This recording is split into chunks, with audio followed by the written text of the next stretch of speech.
Hello everyone, welcome to study due. 2024 में railway के काफ़ी सारे एग्ज़ाम होने वाले हैं और इन सारे ही एग्ज़ामों में जनरल साइंस के अच्छे खासे प्रश्न पूछे जाएंगे, ये आप सभी को पता होगा। तो मिशन रेलवे के नाम से मैं एक नया सीरीज स्टार्ट करने जा रहा हूं, जिसमें हम लोग एक एक चैप्टर से बहुत सारे प्रश्न करने वाले हैं। एक एक चैप्टर से हम लोग बहुत सारे प्रश्न करने वाले हैं। जैसा कि ये जो वीडियो है, इसमें हम लोग केवल कोशिका के ऊपर जो है 100 सवालों को करने वाले हैं। इसमें कोशिका चक्र और कोशिका विभाजन के प्रश्न नहीं होंगे। कोशिका चक्र और कोशिका विभाजन के ऊपर मैं अलग से सेपरेट वीडियो लेकर के आऊँगा, उसमें भी हम लोग काफ़ी सारे प्रश्नों को करेंगे। इस वाले वीडियो के अंदर इस 100 सवाल में हम लोग केवल कोशिका को कवर करेंगे और इस 100 को बांट दो आप 70 + 30 में। 70 ये वो प्रश्न है जो एग्जाम के पूछे हुए हैं। ये पूरा का पूरा 70 सवाल जो है ये एग्जाम के पूछे हुए प्रश्न हैं। कौन से एग्जाम के पूछे हुए हैं? ये रेलवे के एग्जाम के पूछे हुए हैं, एसएससी के एग्जाम के पूछे हुए हैं, स्टेट पीसीएस के एग्जाम के पूछे हुए हैं, टीचर के एग्जाम के पूछे हुए हैं। तो अलग अलग एग्जाम में इस चैप्टर से जो प्रश्न आए हुए हैं उन सारे को मैंने उठा लिया हुआ है। देखो, प्रश्न तो बहुत सारे पूछे गए हैं, लेकिन मैंने सारे वैरायटी को उठा लिया है। जो अलग अलग वैरायटी के सवाल पूछे गए हैं ना प्रीवियस ईयर में अलग अलग एग्जामों में, उन सारे को मैंने उठा लिया है। यानी इन 70 सवालों को अगर आप कर देते हैं तो लगभग आपने उन सारे ही प्रश्नों को कर दिया है जो अलग अलग एग्जामों में पूछे गए हैं इस चैप्टर से। और बाकी के 30 सवाल वो हैं जो एनसीईआरटी एग्जाम्पलर में दिए हुए हैं। 30 नहीं, आई थिंक 29 सवाल है ना, 29 है जो एनसीईआरटी एग्जाम्पलर में दिए गए हैं। एनसीईआरटी एग्जाम्पलर से कितने सारे प्रश्न पूछे गए थे, एज इट इज उठा करके हूबहू सवाल पूछे गए थे आपके रेलवे ग्रुप डी 2022 में। ये आप सबको पता होगा अगर आप रेलवे एस्पिरेंट है तो एनसीईआरटी एग्जाम्पलर को भी हम लोग हर चैप्टर में कवर करने जा रहे हैं इस सीरीज के अंदर। तो ये हमारा बायो का चैप्टर है और ये चैप्टर है सेल। तो इस सीरीज के नाम से मैंने एक अलग से प्लेलिस्ट बना दिया हुआ है। देखो यहाँ पर मिशन रेलवे 2024, अब जाएंगे प्लेलिस्ट वाले सेक्शन में, तो वहाँ पर मिशन रेलवे 2024 नाम से एक प्लेलिस्ट मिलेगा। तो सारे ही जो वीडियोज आएंगे इस सीरीज के अंदर वो इसी प्लेलिस्ट में मैं डाल दूंगा। अब देखो, फिजिक्स के ये सारे चैप्टर्स मैंने ऑलरेडी करवाए हुए हैं। मैंने सीरीज चलाया हुआ था 5000 MCQs नाम से। इसमें मैंने unit and dimensions, speed and velocity, light, electricity, विद्युत धारा का चुंबकीय प्रभाव और उसके बाद ऊष्मा और तापमान, हीट एंड टेम्परेचर, इन सारे के ऊपर मैंने बहुत सारे प्रश्न करवाए हुए हैं।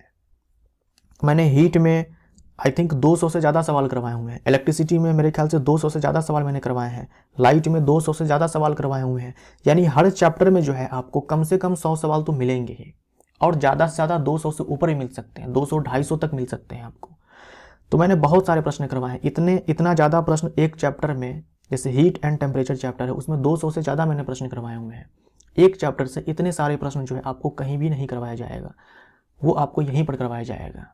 इन सारे ही चैप्टर्स के अंदर जो है मैंने बहुत सारे न्यूमेरिकल भी आपको करवाए हैं जो आपको चाहिए रेलवे एएलपी एंड टेक्नीशियन के एग्जाम के लिए, ग्रुप डी के एग्जाम के लिए। तो CBT 1 में जो न्यूमेरिकल पूछा जाएगा और CBT 2 में भी जो न्यूमेरिकल पूछा जाएगा, उन सारे ही न्यूमेरिकल की तैयारी जो है इन सारे प्रश्नों से हो जाएंगे। मैंने CBT 1 और CBT 2 दोनों को ध्यान में रखते हुए प्रश्नों को करवाया हुआ है। तो फिजिक्स के ये सारे चैप्टर्स ऑलरेडी कंप्लीट हैं, तो जो बचे हुए चैप्टर्स हैं वो फिजिक्स में मैं लेकर के आऊँगा। जो भी मैंने करवा दिया हुआ है यहाँ पर चैप्टर्स इस वाले सीरीज में, उन सारे को मैंने इस वाले प्लेलिस्ट में ऑलरेडी ऐड कर दिया है। इसके अलावा जो भी चैप्टर्स बचते हैं वो आएंगे। इस वीडियो में मैं जो भी आपको पढ़ाऊँगा उसका PDF डाउनलोड करने के लिए या फिर सवालों का PDF डाउनलोड करने के लिए, केवल सवाल के जो PDF होंगे वो डाउनलोड करने के लिए, जो कि होगा A4 साइज में, उसे आप डाउनलोड कर सकते हैं हमारे ऐप से, या फिर जो भी मैं आपको पढ़ाऊंगा अभी PPT पर, उसका PDF भी आप डाउनलोड कर सकते हैं ऐप पे। तो ऐप का नाम देख लो, स्टडी ड्यू एजुकेशन है, ठीक है। इसका लिंक आपको मिलेगा नीचे डिस्क्रिप्शन बॉक्स में या फिर कमेंट बॉक्स में मैं डाल दूंगा। यहाँ देख लो ये 3 लाइन, यहाँ पर क्लिक करना, आपको फ्री मटेरियल मिलेगा। फ्री मटेरियल का एक बटन मिलेगा, उस फ्री मटेरियल पर क्लिक करके जो है आप PDF को डाउनलोड कर सकते हैं। 2 PDF मिलेगा, एक सवालों का मिलेगा और दूसरा जो मैं यहाँ पर आपको एक्सप्लेन करके पढ़ाऊंगा उसका। तो PDF डाउनलोड करने के लिए जो है आप हमारे ऐप पर जाइए, ठीक है, ऐप पर जाइए। इसके अलावा आप हमारे टेलीग्राम चैनल को भी जरूर से जरूर ज्वाइन कर लें, इसका भी लिंक आपको मिल जाएगा डिस्क्रिप्शन बॉक्स में। मुझे अगर कुछ इन्फॉर्मेशन देनी होती है, कुछ अपडेट मुझे देना होता है, तो टेलीग्राम चैनल पर आप सब जुड़े होते हैं तो एक बार में सारे को मैं मैसेज पहुंचा देता हूं। तो ये मेरे लिए जो है थोड़ा फ़ायदा हो जाता है टेलीग्राम चैनल अगर आप ज्वाइन करके रखते हैं तो। चलिए बढ़ते हैं वीडियो में आगे और करते हैं प्रश्नों को। क्रोमोसोम डैश से बना है। क्रोमोसोम क्रोमोसोम किससे बना होता है? जैसे हम मनुष्य हैं, मनुष्य की कोशिकाओं में आपको 46 क्रोमोसोम्स मिलेंगे, 46 क्रोमोसोम्स मिलेंगे। तो ये जो क्रोमोसोम्स होते हैं जिसे हम लोग गुणसूत्र बोलते हैं, किससे बना होता है? तो आप याद रखेंगे कि जो क्रोमोसोम्स होते हैं, जो क्रोमोसोम्स होते हैं ये आपका बना होता है डीएनए से, हिस्टोन प्रोटीन से, हिस्टोन प्रोटीन से, डीएनए से, हिस्टोन प्रोटीन से, और कुछ नॉन हिस्टोन प्रोटीन भी होते हैं, है ना, नॉन हिस्टोन प्रोटीन भी होते हैं। डीएनए से, हिस्टोन प्रोटीन से, और कुछ गैर हिस्टोन प्रोटीन भी होते हैं, उससे ये बने होते हैं। तो हमारा आंसर क्या हो जाएगा यहाँ पर? डीएनए। केवल डीएनए आप मत याद रखना, ये पूरा याद रखना, DNA, histone protein, non histone protein, इन सारे से मिलकर के ये क्रोमोसोम बनता है। पौधों और पशु कोशिकाओं से निर्मित होते हैं, यह इनके द्वारा कहा गया था। जो भी जीव होते हैं, जो भी जीव होते हैं वो सारे बने होते हैं कोशिकाओं से, ये कहा गया था कोशिका सिद्धांत में। जो कोशिका सिद्धांत हम लोग बोलते हैं उसमें यही तो कहा गया है कि सारे जीव जो होते हैं वो कोशिकाओं से बने होते हैं, सारे जीव, केवल पौधे और जंतु ही नहीं, जो भी जीव है इस धरती पे वो सारे बने होते हैं कोशिकाओं से। ये कोशिका सिद्धांत है जो दिया था श्लाइडन एंड शॉन ने। सी हमारा राइट आंसर हो जाएगा। कोशिका की खोज किसने की? अगर सवाल केवल इतना आता है कि कोशिका की खोज किसने की, तो आंसर होगा रॉबर्ट हुक। कोशिका की खोज किसने की, या फिर आ जाए मृत कोशिका की खोज किसने की, आंसर होगा रॉबर्ट हुक। अगर जीवित कोशिका की खोज किसने की ऐसा सवाल है तो आंसर होगा लीवनहुक। तो सवाल आएगा भी, हम लोग देखेंगे। निम्नलिखित में से कौन सा एक अकोशिकीय जीव है? आप ध्यान दीजिएगा यहाँ पर कि ये अकोशिकीय लिखा हुआ है, एक कोशिकीय नहीं है, ये अकोशिकीय है। इसको हम लोग अंग्रेजी में बोलते हैं ए सेलुलर, ए सेलुलर, यानी ये सेल नहीं है। एक तो होता है यूनिसेलुलर, एक कोशिकीय, एक कोशिका वाला जीव, ये है ए सेलुलर, मतलब सेलुलर नहीं है। तो अकोशिकीय जीव कहा जाता है विषाणु को। वैसे तो जीव शब्द यहाँ पर लगाना ही गलत है, क्योंकि वायरस को हम लोग जीव मानते ही नहीं है, वायरस को हम लोग जीव नहीं मानते हैं। उसे हम लोग क्या बोलते हैं कि ये एक कड़ी है सजीव और निर्जीव के बीच। जो विषाणु है, जो वायरस है, ये लिविंग और नॉन लिविंग के बीच क्या है कि कनेक्टिंग लिंक है। तो ए सेलुलर है कौन? Virus, right. एक कोशिकीय नहीं है, ये अकोशिकीय है। जो जीवाणु होते हैं ये आपके होते हैं एक कोशिकीय, यूनिसेलुलर, एक कोशिकीय होते हैं। कोशिका भित्ति डैश कोशिका में अनुपस्थित होती है। कोशिका भित्ति डैश कोशिका में अनुपस्थित होती है। देखो, कोशिका भित्ति पादप कोशिका में होती है, जंतु कोशिका में नहीं होती है, जीवाणु में होती है और कवक में भी होती है। तो ये आप ध्यान रखेंगे कि जो एनिमल सेल है, जो जंतु कोशिका होती है, और साथ में माइकोप्लाज्मा, माइकोप्लाज्मा आपको मिलेगा किंगडम मोनेरा में। इनमें जो है सेल वॉल नहीं होती है, कोशिका भित्ति नहीं होती है, सेल वॉल जो है अब्सेंट होती है, कोशिका भित्ति नहीं होती है। ये ध्यान में रखिएगा, बहुत एग्जाम में पूछा जाता है।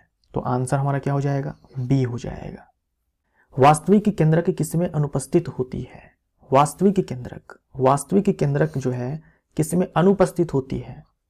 तो आंसर है जीवाणुओं में, है ना, जीवाणुओं में। ए हमारा आंसर हो जाएगा बैक्टीरिया में। देखिए, ये सारे जो होते हैं आपके, ये होते हैं यूकैरियोट्स, है ना, यूकैरियोट्स, यूकैरियोट्स। आपने पढ़ा होगा प्रोकैरियोटिक सेल, यूकैरियोटिक सेल। तो ये सारे हैं आपके यूकैरियोट्स, तो इनमें होंगे यूकैरियोटिक सेल। यूकैरियोटिक सेल में जो है ट्रू न्यूक्लियस होता है। जो आपके प्रोकैरियोट्स होते हैं, जो आपके प्रोकैरियोट्स होते हैं, जो आपके प्रोकैरियोट्स होते हैं, इनमें ट्रू न्यूक्लियस नहीं होता है, ट्रू न्यूक्लियस नहीं होता है, और इनमें होता है न्यूक्लियोइड, इनमें होता है न्यूक्लियोइड, केंद्रकाभ होता है। वास्तविक नाभिक नहीं होता है, वास्तविक केंद्रक नहीं होता है, केंद्रकाभ होता है, न्यूक्लियोइड होता है। और प्रोकैरियोट्स में कौन आते हैं? सारे के सारे बैक्टीरिया, ऑल बैक्टीरिया प्रोकैरियोट्स हैं। उसके बाद माइकोप्लाज्मा, माइकोप्लाज्मा। कोशिका का शक्ति गृह कहा जाता है। कोशिका का शक्ति गृह यानी कि पावर हाउस कहा जाता है। किसे कहा जाता है पावर हाउस? माइटोकॉन्ड्रिया को। माइटोकॉन्ड्रिया को पावर हाउस कहा जाता है क्योंकि माइटोकॉन्ड्रिया में एरोबिक रेस्पिरेशन होता है, क्योंकि माइटोकॉन्ड्रिया में एरोबिक रेस्पिरेशन होता है, वायवीय श्वसन होता है, एरोबिक रेस्पिरेशन होता है। और एरोबिक रेस्पिरेशन में क्या होता है, एटीपी का प्रोडक्शन होता है, एटीपी का निर्माण होता है। एरोबिक रेस्पिरेशन में क्या होता है, एटीपी का निर्माण होता है ना। इस एटीपी का निर्माण होता है एरोबिक रेस्पिरेशन में, और इस एटीपी को बोलते हैं एनर्जी करेंसी। देखिए, कोशिकाओं को काम करने के लिए ऊर्जा चाहिए, जैसे हमें काम करने के लिए ऊर्जा चाहिए, वैसे ही कोशिकाओं को काम करने के लिए, अलग अलग काम करने के लिए ऊर्जा चाहिए। वो ऊर्जा जो है वो प्राप्त करती है इस एटीपी को खर्च करके, इस एनर्जी करेंसी को खर्च करके। ये एनर्जी करेंसी रहेगी तो इसको खर्च किया जाएगा और उस ऊर्जा को इस्तेमाल किया जाएगा कोशिका के द्वारा। और ये एटीपी कहाँ से आएगा, माइटोकॉन्ड्रिया बनाएगा। कैसे बनाएगा, एरोबिक रेस्पिरेशन करके। तो आंसर हमारा बी हो जाएगा। इसीलिए इसे कोशिका का शक्ति गृह कहा जाता है, क्योंकि कोशिका को जो एनर्जी है वो देने का काम माइटोकॉन्ड्रिया करता है। कोशिका में निम्न में से डैश पाचन थैली कहलाती है, पाचन थैली कहलाती है निम्न में से कौन। तो आंसर है लाइसोसोम। पाचन थैली, पाचन थैली। देखो, लाइसोसोम को जो है डाइजेस्टिव बैग कहा जाता है, कई सारे नाम हैं इसके। डाइजेस्टिव बैग कहा जाता है, लाइसोसोम को सुसाइडल बैग भी कहा जाता है ना, सुसाइडल बैग भी कहा जाता है।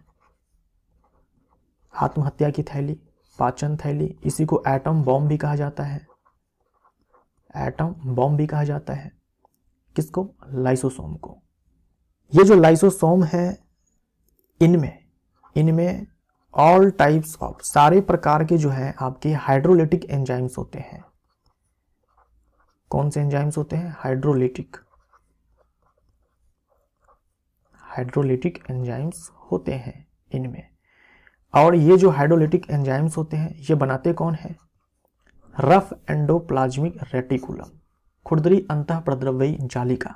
ये जो हाइड्रोलिटिक एंजाइम्स हैं इसे बनाने का काम तो आरईआर करती है, रफ एंडोप्लाज्मिक रेटिकुलम करती है, लेकिन इसे पैक करने का काम है ना, इसे पैक करने का काम जो है ये गोल्जी काई करता है, गोल्जी कॉम्प्लेक्स करता है।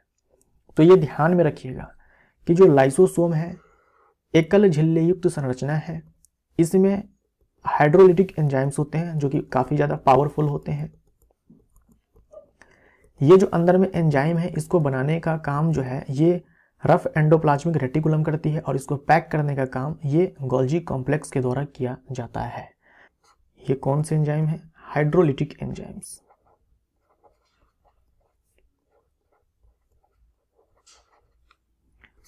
इसके अंदर बहुत सारे एंजाइम्स आते हैं, प्रोटीन को तोड़ने वाले एंजाइम आते हैं, लाइपेज लिपिड को तोड़ने वाले एंजाइम आते हैं, लाइपेज, उसके बाद न्यूक्लिक एसिड को तोड़ने वाले एंजाइम्स आते हैं, कार्बोहाइड्रेट को तोड़ने वाले एंजाइम्स आते हैं। तो कई प्रकार के जो है एंजाइम्स इसके अंदर आते हैं। उस कोशिकांग का नाम क्या है जिसमें प्रकाश संश्लेषण होता है, जिसमें प्रकाश संश्लेषण होता है, कौन हो जाएगा, क्लोरोप्लास्ट। क्लोरोप्लास्ट को हिंदी में हरित लवक कहते हैं, क्योंकि इसमें प्रकाश संश्लेषण होता है और भोजन बनता है पादपों के लिए, इसीलिए इसे kitchen house of the cell कहा जाता है। ये क्या है, रसोई घर, kitchen house of the cell. Plant cell, पादप कोशिका का जो रसोई घर है वो है क्लोरोप्लास्ट। और क्लोरोप्लास्ट में जो है ग्रीन पिगमेंट होता है, जिसे क्या कहते हैं, बचपन से आप पढ़ते आ रहे हैं, क्लोरोफिल कहते हैं। क्या कहते हैं, क्लोरोफिल कहते हैं।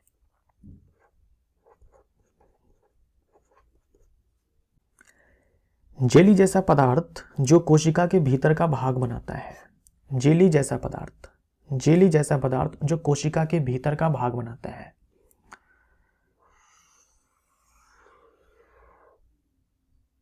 ये मान लीजिए कि कोशिका है, कोशिका में ये नाभिक है, ये जो है ये है सेल मेम्ब्रेन, है ना, सेल मेम्ब्रेन या फिर प्लाज्मा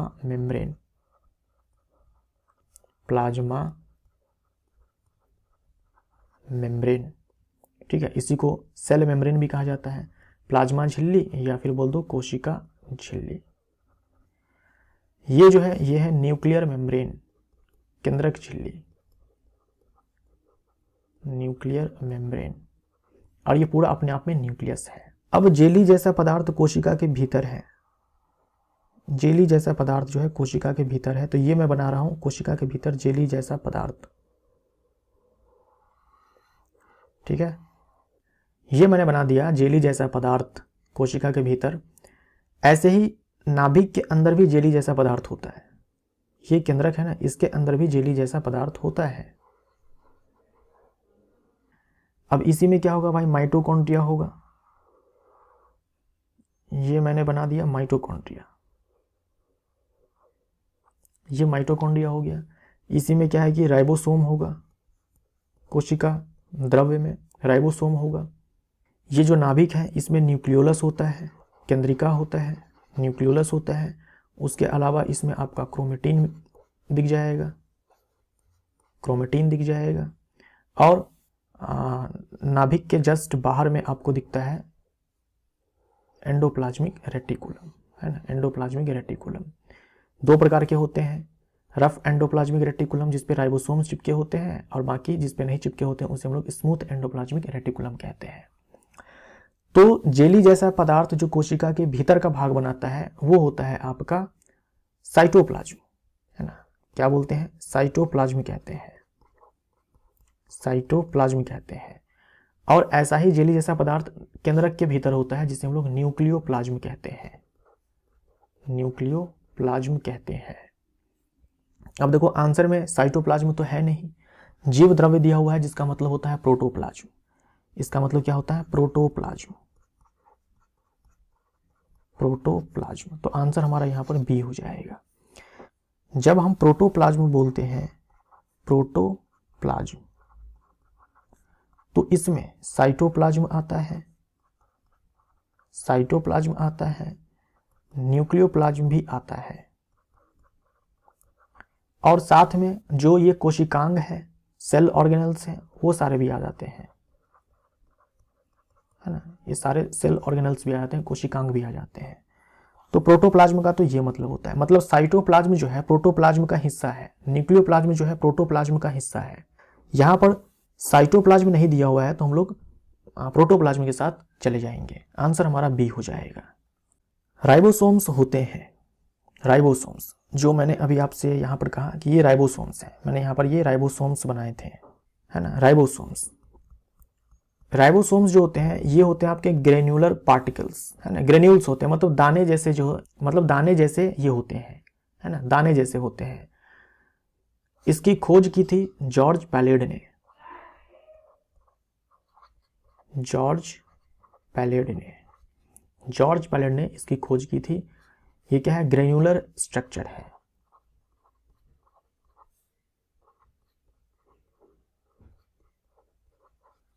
ग्रेन्युलर स्ट्रक्चर है। किससे बना होता है, ये बना होता है आरएनए से प्लस प्रोटीन से, RNA plus protein, RNA plus protein. RNA क्या है, न्यूक्लिक एसिड है, और ये प्रोटीन है। तो ऐसा भी आ सकता है एग्जाम में कि ये न्यूक्लियो प्रोटीन है। राइबोसोम क्या है, न्यूक्लियो प्रोटीन है, और इसी राइबोसोम को प्रोटीन फैक्ट्री कहा जाता है, क्योंकि प्रोटीन बनाने का काम ये करता है, प्रोटीन फैक्ट्री, प्रोटीन का कारखाना। तो आंसर क्या हो जाएगा, डीएनए नहीं, आरएनए, प्रोटीन्स, इनमें से कोई नहीं। देखो राइबोसोम को हम ये तो बोल नहीं सकते कि आरएनए है, ना ही हम ये बोल सकते हैं कि ये प्रोटीन है, ये न्यूक्लियो प्रोटीन है ना, ये न्यूक्लियो प्रोटीन है। तो आंसर इनमें से कोई नहीं, इनमें से कोई नहीं हमारा आंसर होगा।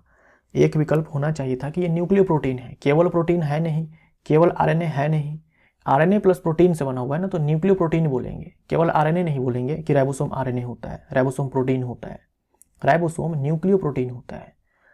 तो इसलिए मैं यहाँ पर, ये एग्जाम का पूछा हुआ प्रश्न है और मुझे नहीं पता आंसर क्या दिया हुआ था, मेरे हिसाब से इनमें से कोई भी आंसर सही नहीं है। न्यूक्लियो प्रोटीन है, राइबोसोम्स न्यूक्लियो प्रोटीन होते हैं, ना कि आरएनए होते हैं केवल, या फिर प्रोटीन होते हैं केवल। तो इनमें से कोई नहीं, मैं आंसर यहाँ पर टिक मार रहा हूँ, ठीक है। गुणसूत्र की संरचना में निम्नलिखित सम्मिलित होते हैं। तो पहला ही प्रश्न था जहां मैंने आपको बताया कि जो क्रोमोसोम्स होते हैं वो बने होते हैं डीएनए, हिस्टोन प्रोटीन और नॉन हिस्टोन प्रोटीन। मेन होते हैं डीएनए और histone protein. Non histone proteins भी होते हैं बट वो थोड़े बहुत होते हैं, सबसे ज़्यादा हिस्टोन प्रोटीन्स होते हैं। तो डीएनए एंड हिस्टोन प्रोटीन हमारा आंसर हो जाएगा, बी हमारा राइट आंसर। अगर आप इनमें से किसी भी एग्जाम की तैयारी करते हैं, इनमें से किसी भी एग्जाम की अगर आप तैयारी करते हैं और आप मेरे से जनरल साइंस पढ़ना चाहते हैं, कंप्लीट जनरल साइंस पढ़ना चाहते हैं, तो आप हमारे ऐप पर आकर के कोर्स को बाई कर सकते हैं। अभी यहाँ पर आपको दिखा रहा है कोर्स का फी 599 है, लेकिन अगर आप ऐप पर जाकर के कूपन अप्लाई करते हैं BSP99 तो ये कोर्स का प्राइस जो है 99 से घट जाएगा, यानी 500 का हो जाएगा। यहाँ देख लीजिए, इस पर जब आप क्लिक करेंगे तो यहाँ पर आई एम इंटरेस्टेड का ऑप्शन आएगा। जब आप आई एम इंटरेस्टेड पर क्लिक करेंगे तो एक पेमेंट लिंक भेजा जाएगा आपको आपके SMS बॉक्स में। जो नंबर से आपने साइन अप किया है, अगर उससे व्हाट्सएप है तो व्हाट्सएप पर बाय नाउ का ऑप्शन जाएगा। तो चाहे आप व्हाट्सएप से बाय नाउ पर क्लिक करके, चाहे SMS बॉक्स में जो पेमेंट लिंक जाएगा उस पर क्लिक करके आप पेमेंट कर सकते हैं और कोर्स को ज्वाइन कर सकते हैं। तो अगर आप जनरल साइंस पढ़ना चाहते हैं मेरे से, अगर आपको अच्छा लगता है मेरे से पढ़ना, तो आप ज्वाइन कर सकते हो। ये है वो कोर्स जिसकी मैं बात कर रहा हूँ आपसे। ऑलरेडी काफ़ी सारे चैप्टर्स हो चुके हैं बट ये कोर्स जो है अभी भी चल रहा है। आपके मन में आएगा कि खत्म कब होगा ये कोर्स, तो मई में खत्म होगा, है ना। मई में ये कोर्स जो है खत्म होगा। एक कोशिकीय यूकैरियोटिक सूक्ष्म जीव को दिया गया नाम बताएं। देखिए, जो मोनडा जगत के जीव होते हैं ये आपके होते हैं यूनिसेलुलर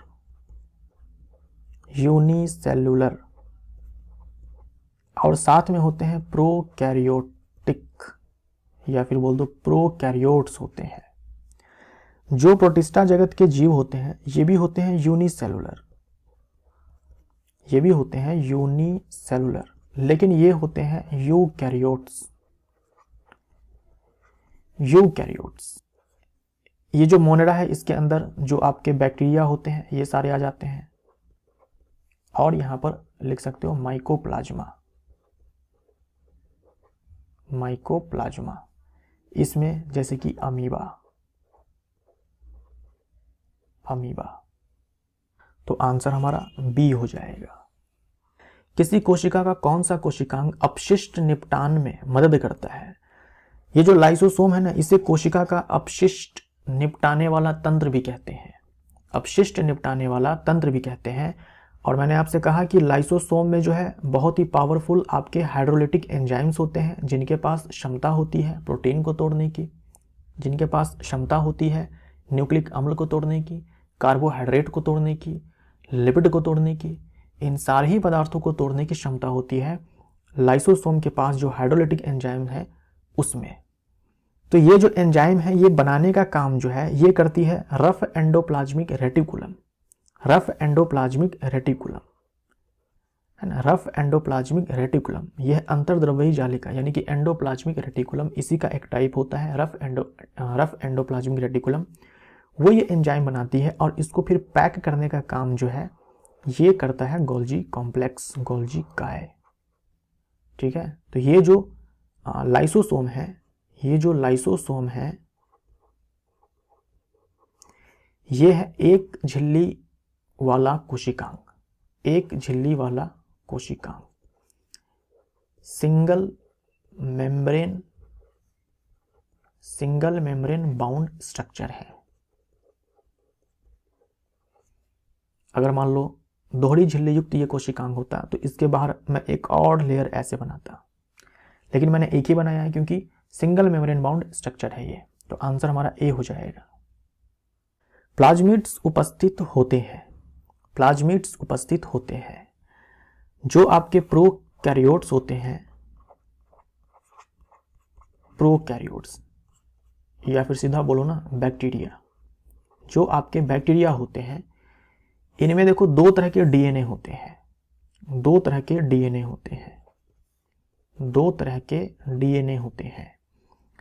एक डीएनए को हम लोग बोलते हैं जीनोमिक डीएनए मतलब अनुवांशिक पदार्थ। एक जो डीएनए होता है वो अनुवांशिक पदार्थ होता है, और एक दूसरा टाइप का भी डीएनए होता है जिसे हम लोग प्लाज्मिड कहते हैं।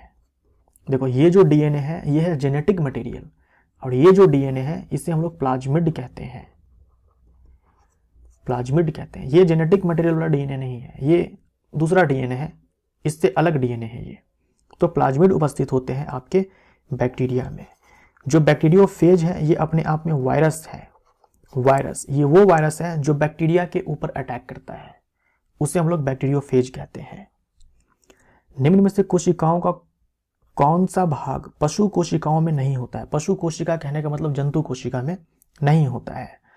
तो जंतु कोशिका में अब्सेंट होता है, अब्सेंट इन एनिमल सेल। एकदम घोल कर पी जाओ। क्या नहीं होगा? कोशिका भित्ति नहीं होगी, कोशिका भित्ति नहीं होगी, और सेंट्रोसोम, सॉरी माफ करिएगा, सेंट्रोसोम नहीं, प्लास्टिड,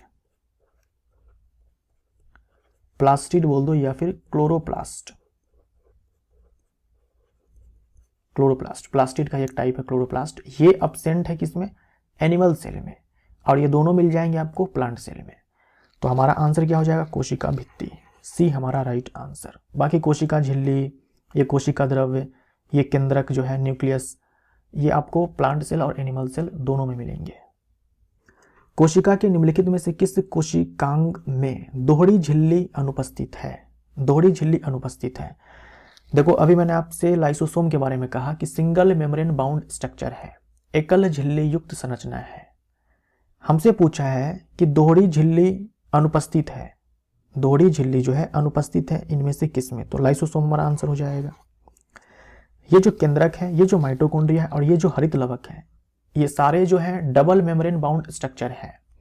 जैसे मैं माइटोकॉन्ड्रिया की बात करता हूं तो ये माइटोकॉन्ड्रिया की बाहर वाली झिल्ली है ना, ये बाहर वाली झिल्ली है, आउटर मेम्ब्रेन है, ये आउटर मेम्ब्रेन है, और इसके भीतर एक और झिल्ली होती है, इसके भीतर एक और झिल्ली होती है जो अंदर की ओर ऐसे फोल्डेड होती है, ऐसे फोल्डेड होती है। ये इनर मेम्ब्रेन है, ये इनर मेम्ब्रेन है। तो आउटर मेम्ब्रेन, इनर मेम्ब्रेन, ये आपको वहां पर दिखेगी जहां पर दो झिल्लियां होती है। लेकिन लाइसोसोम के बारे में मैंने आपसे क्या कहा कि ये एंजाइम है जो बनाती है RER, रफ एंडोप्लाज्मिक रेटिकुलम, यानी कि खुरदरी अंतर्द्रव्यी जालिका, और फिर इसको पैक करने का काम जो है गोल्जी का ही करता है। तो देखो एक ही मेम्ब्रेन है ना, ये रेड कलर से जो मैंने घेरा है, सिंगल मेम्ब्रेन है। जैसे आपने यहां पर देखा कि आउटर मेम्ब्रेन है, इनर मेम्ब्रेन है, ठीक वैसे ही न्यूक्लियस के केस में, केंद्रक के केस में भी बाहरी झिल्ली और अंदर वाली झिल्ली होती है। वैसे ही हरित लवक में, क्लोरोप्लास्ट में भी बाहर वाली झिल्ली और अंदर वाली झिल्ली होती है, दो झिल्लियां होती है। तो ये बहुत ही ज्यादा इंपॉर्टेंट है कि कौन सा कोशिकांग ऐसा है जिसमें दो झिल्लियां होती है और कौन से में एक झिल्ली होती है और कौन से में नहीं होती है। जैसे कि राइबोसोम में जो है, राइबोसोम जो है झिल्ली युक्त संरचना नहीं है। तो आंसर हमारा सी हो जाएगा, राइट, सी हमारा right answer. Mitochondria, ATP, ribosome क्या होगा? देखो माइटोकॉन्ड्रिया का काम है ATP बनाना, ठीक वैसे ही राइबोसोम का काम है प्रोटीन बनाना। राइबोसोम को प्रोटीन फैक्ट्री कहा जाता है, प्रोटीन बनाना इसका काम है, सी हमारा आंसर। मानव कोशिका में गुणसूत्रों की संख्या होती है, मानव कोशिका में गुणसूत्रों की संख्या होती है। अगर ये मानव कोशिका है तो मानव कोशिका में ये केंद्रक है, और इस केंद्रक में जो है 46 क्रोमोसोम्स होते हैं, 46 क्रोमोसोम्स होते हैं, 46 क्रोमोसोम्स होते हैं। अगर हम पेयर की बात करें तो 23 पेयर है, 23 जोड़े हैं। आंसर हमारा 46 हो जाएगा। कोशिका का प्रकार्यात्मक फंक्शनल क्रियाओं का नियंत्रण कौन करता है? फंक्शनल क्रियाओं का नियंत्रण कौन करेगा? जो मास्टर होगा, जो ब्रेन होगा। आंसर हमारा डी। तो केंद्रक को हम लोग ब्रेन ऑफ सेल कहते हैं, ब्रेन ऑफ सेल बोलते हैं, कोशिका का दिमाग बोलते हैं। इसीलिए बोलते हैं भाई क्योंकि सारे जो क्रियाएं हैं वो केंद्रक से कंट्रोल होता है, क्योंकि उसी में DNA होता है, DNA में ही सारी इंफॉर्मेशन होती है कि क्या करना है। आत्महत्या की थैली किसे कहा जाता है? आत्महत्या की थैली कहा जाता है लाइसोसोम को। सी हमारा राइट आंसर। वनस्पति कोशिका तथा प्राणी कोशिका का अंतर किसकी उपस्थिति से स्पष्ट होता है? जो जंतु कोशिका होती है उसमें कोशिका भित्ति नहीं होती है, जो पादप कोशिका होती है उसमें कोशिका भित्ति होती है। तो हमारा आंसर ए हो जाएगा। माइटोकॉन्ड्रिया, केंद्रिका, प्लाज्मा झिल्ली, ये आपको सारे में मिलेंगे, प्लांट सेल में भी और एनिमल सेल में भी। किस कोशिकांग को कोशिका का मास्टर कहा जाता है? कोशिका का मास्टर कहा जाता है या फिर कोशिका का दिमाग किसे कहा जाता है? ये कहा जाता है नाभिक को। तो डी हमारा आंसर हो जाएगा। देखो ये नाभिक है जिसे हम लोग इंग्लिश में न्यूक्लियस बोलते हैं, और नाभिक में होता है न्यूक्लियोलस। ये ध्यान में रखिएगा, ये है आपका न्यूक्लियस, सॉरी ये तो सेल है, ये तो सेल है, सेल में ये है न्यूक्लियस,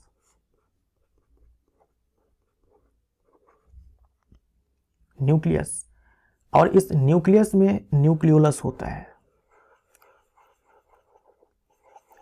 ये न्यूक्लियोलस है, ये क्या है? न्यूक्लियोलस है, न्यूक्लियोलस है, ये ध्यान में रखिएगा। न्यूक्लियस अलग है, न्यूक्लियोलस अलग है। और ये मेम्ब्रेन बाउंड नहीं है, ये भी ध्यान में रख सकते हो, ये मेम्ब्रेन बाउंड स्ट्रक्चर नहीं है। किसी भी झिल्ली से ये घिरा हुआ नहीं होता है न्यूक्लियोलस। जो केंद्रिका है ये किसी भी झिल्ली से घिरा हुआ नहीं होता है। जैसे लाइसोसोम एक झिल्ली से घिरा हुआ है, जो केंद्रक है या फिर जो माइटोकॉन्ड्रिया है या फिर जो क्लोरोप्लास्ट है वो दो झिल्लियों से घिरी हुई संरचना है। लेकिन जो न्यूक्लियोलस है, जो कि न्यूक्लियस के अंदर है, वो किसी भी मेम्ब्रेन से घिरी हुई नहीं है। ठीक है, जैसे कि राइबोसोम किसी भी मेम्ब्रेन से घिरा हुआ नहीं होता है, ठीक वैसे ही न्यूक्लियोलस का हाल है। इसके अलावा नाभिक में आपको क्या दिख जाएगा भाई? इसके अलावा नाभिक में जो है आपको दिख जाएगा क्रोमेटिन। क्रोमेटिन, आप बोलेंगे सर क्रोमोसोम मैंने सुना था, ये क्रोमेटिन कहाँ से आ गया? देखिए ये क्रोमेटिन है, यही क्रोमेटिन क्रोमोसोम बनाता है। कब?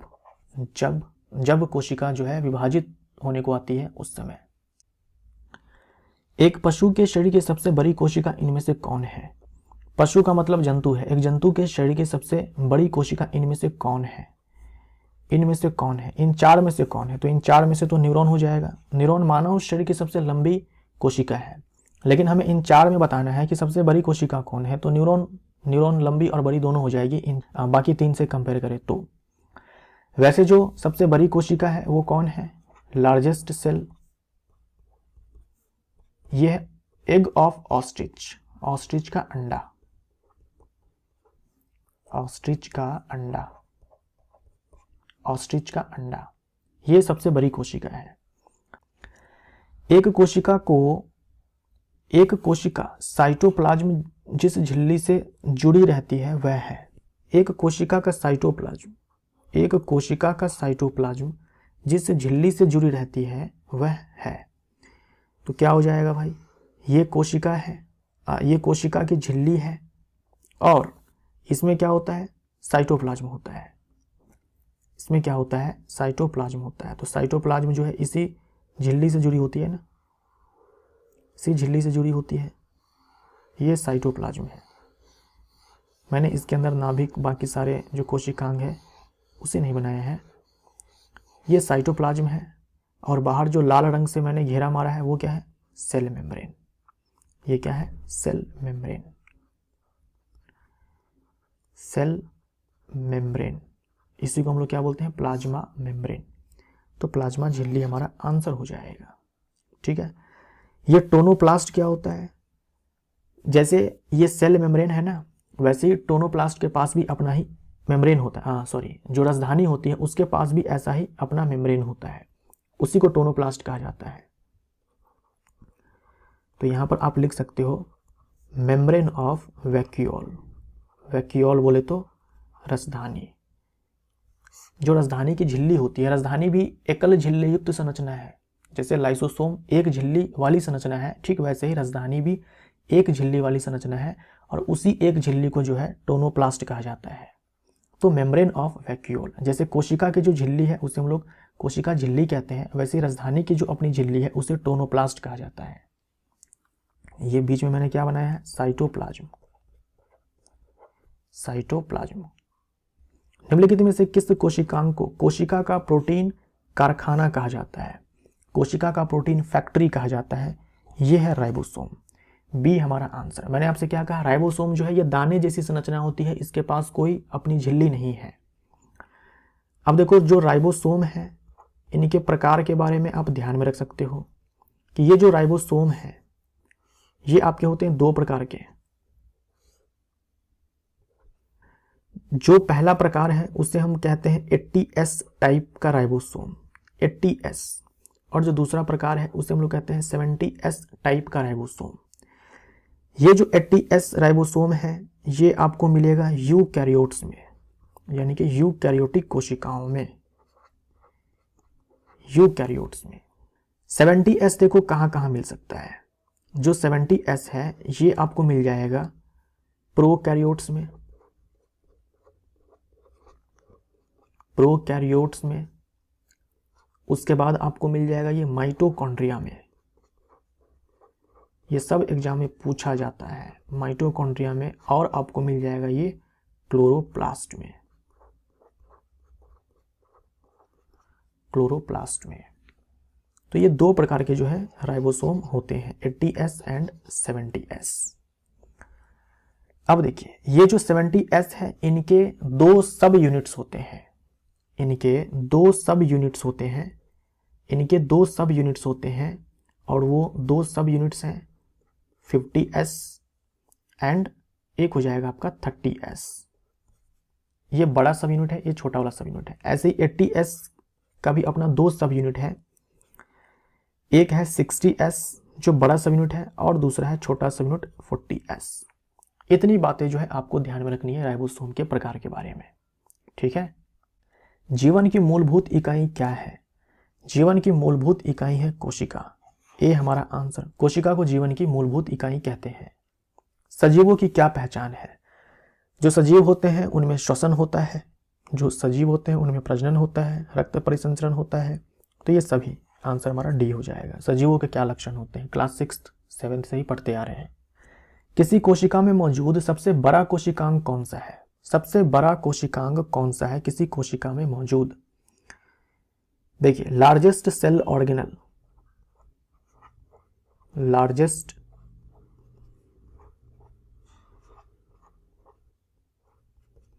Largest cell organelle. अगर हम बात करते हैं एनिमल सेल की, एनिमल सेल की, तो आंसर हो जाएगा न्यूक्लियस, केंद्रक, न्यूक्लियस। और अगर हम बात करते हैं प्लांट सेल की तो हमारा आंसर हो जाएगा वैक्यूल, रसधानी। आंसर हमारा यहां पर बी हो जाएगा। प्रोटीन के निर्माण में आधारभूत इकाई क्या होते हैं? प्रोटीन के निर्माण में आधारभूत इकाई क्या होते हैं? देखिए जो डीएनए होता है ये कन्वर्ट होता है पहले mRNA में और फिर ये mRNA से प्रोटीन का निर्माण होता है। तो हमारा आंसर यहां पर डीएनए हो जाएगा। प्रोटीन कैसा बनेगा ये डीएनए डिसाइड करेगा, ठीक है। निम्नलिखित में से कौन सा एक कोशिका में अधिक मात्रा में होने वाला अणु है? एक कोशिका में सबसे ज्यादा मात्रा में जल पाया जाता है, तो ए हमारा आंसर। पौधों में पाया जाने वाला नीला, बैंगनी या लाल फ्लेवोनाइड वर्णक किसकी उपस्थिति के कारण होता है? फ्लेवोनाइड वर्णक किसकी उपस्थिति के कारण होता है? देखिए कई सारे वर्णक को मिलाकर के एक ग्रुप है जिसे कैरोटीनॉइड कहा जाता है, कैरोटीनॉइड कहा जाता है, कैरोटीनॉइड कहा जाता है ना, कैरोटीनॉइड कहा जाता है। कई सारे वर्णक हैं जिनको मिलाकर के एक ग्रुप बनाया गया जिसे नाम दिया गया कैरोटीनॉइड पिगमेंट, ठीक है। इसके अंदर देखो कौन कौन से पिगमेंट्स आते हैं, जैसे कि कैरोटीन पिगमेंट है, कैरोटीन पिगमेंट है, कैरोटीन पिगमेंट। और एक दूसरा पिगमेंट भी इसके अंदर आता है जिसे जेंथोफिल कहा जाता है, जेंथोफिल कहा जाता है, जेंथोफिल पिगमेंट। इन दोनों का काम होता है येलो रंग देना, उसके बाद ऑरेंज कलर देना, रेड कलर देना। ये सारे रंग जो है इन दोनों पिगमेंट के कारण दिया जाता है जो कि कैरोटीनॉइड पिगमेंट्स कहे जाते हैं। ऐसे ही क्या है कि फ्लेवोनॉइड पिगमेंट होता है, फ्लेवोनॉइड जो यहाँ पे लिखा हुआ है फ्लेवोनॉइड, इसके अंदर आपको मिल जाएगा एंथ्रोसाइनिन,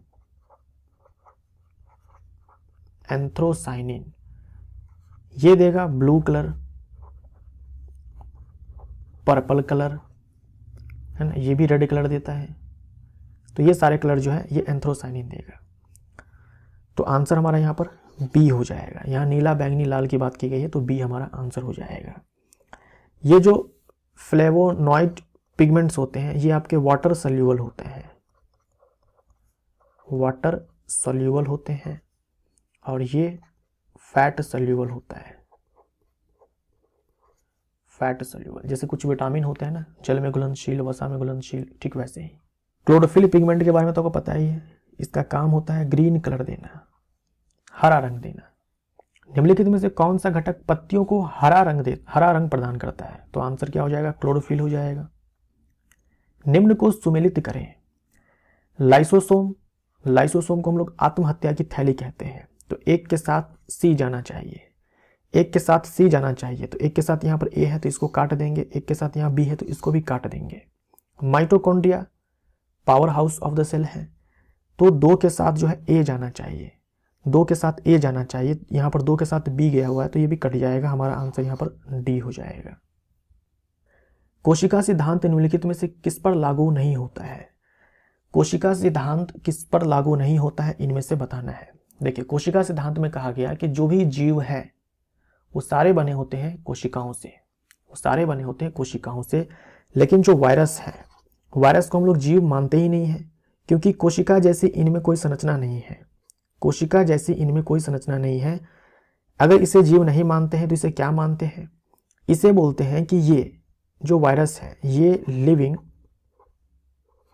और जो नॉन लिविंग है, जो सजीव है और जो निर्जीव है, इनके बीच में ये कनेक्टिंग लिंक है ना, क्या है? संयोजक कड़ी है। कौन? वायरस। जो सजीव है और जो निर्जीव है इसको जोड़ने का काम जो है ये वायरस करता है। ये वायरस क्या करता है? सजीव और निर्जीव को जोड़ने का काम करता है। अगर वायरस को आप किसी लिविंग सेल के अंदर डाल दो तो वो सजीव हो जाएगा, और जैसे ही आप किसी निर्जीव चीज पर डाल दो ये निर्जीव हो जाएगा। जीवित कोशिका के अंदर आप विषाणु को डालोगे तो सजीव हो जाएगा, और जीवित कोशिका से बाहर निकाल लो तो निर्जीव हो जाएगा। तो सजीव अगर हम बोलते हैं तो भी हम गलत हो जाते हैं, निर्जीव बोलते हैं तो भी गलत हो जाते हैं, क्योंकि इनके अंदर दोनों प्रॉपर्टीज है। इसीलिए वायरस को लिविंग और नॉन लिविंग के बीच कनेक्टिंग लिंक कहा जाता है, और ये कोशिका सिद्धांत का अपवाद भी है। निम्नलिखित में से कौन सा कोशिकांग पादप कोशिका में पाया जाता है किंतु पशु कोशिका में नहीं पाया जाता है? पशु कोशिका का मतलब जंतु कोशिका में नहीं पाया जाता है, तो आंसर है क्लोरोप्लास्ट। भाई, क्लोरोप्लास्ट फोटोसिंथेसिस में हेल्प करता है ना, ये आपको एनिमल सेल में नहीं मिलेगा, जंतु कोशिका में नहीं मिलेगा। ये तीनों आपको दोनों प्रकार के कोशिकाओं में मिलेगा, प्लांट एंड एनिमल। पौधों में कोशिका भित्ति का निर्माण करने वाले जटिल कार्बोहाइड्रेट को क्या कहा जाता है? पौधों में जो कोशिका भित्ति होती है, जो प्लांट सेल वॉल होती है, जो प्लांट सेल वॉल होती है, ये बनी होती है मेनली सेलुलोज से। उसके बाद कुछ और नाम आप ध्यान में रखेंगे, हेमीसेलुलोज, पैक्टीन से, और कुछ प्रोटीन्स होते हैं, ये सेलुलोज, हेमीसेलुलोज एंड पैक्टीन, ये है आपके कार्बोहाइड्रेट्स। ये है कार्बोहाइड्रेट्स, ठीक है। आंसर देखो हमारा यहाँ पर क्या हो जाएगा? आंसर हो जाएगा सेलुलोज, बी हमारा आंसर। जंतु कोशिका पादप कोशिका से भिन्न होती है क्योंकि? जंतु कोशिका पादप कोशिका से भिन्न होती है क्योंकि कोशिका भित्ति नहीं होती है, ये तो सही है। हरित लवक नहीं होते हैं, ये भी सही है। तारक केंद्र होते हैं, ये भी सही है। हीमोग्लोबिन होते हैं, जरूरी नहीं है। तो आंसर हमारा हो जाएगा 1, 2, 3, सी हमारा राइट आंसर हो जाएगा। देखिए, जो जंतु कोशिका होती है उनमें कोशिका भित्ति नहीं होती है, राइट। हरित लवक नहीं होता है क्योंकि ये पादपों में होता है।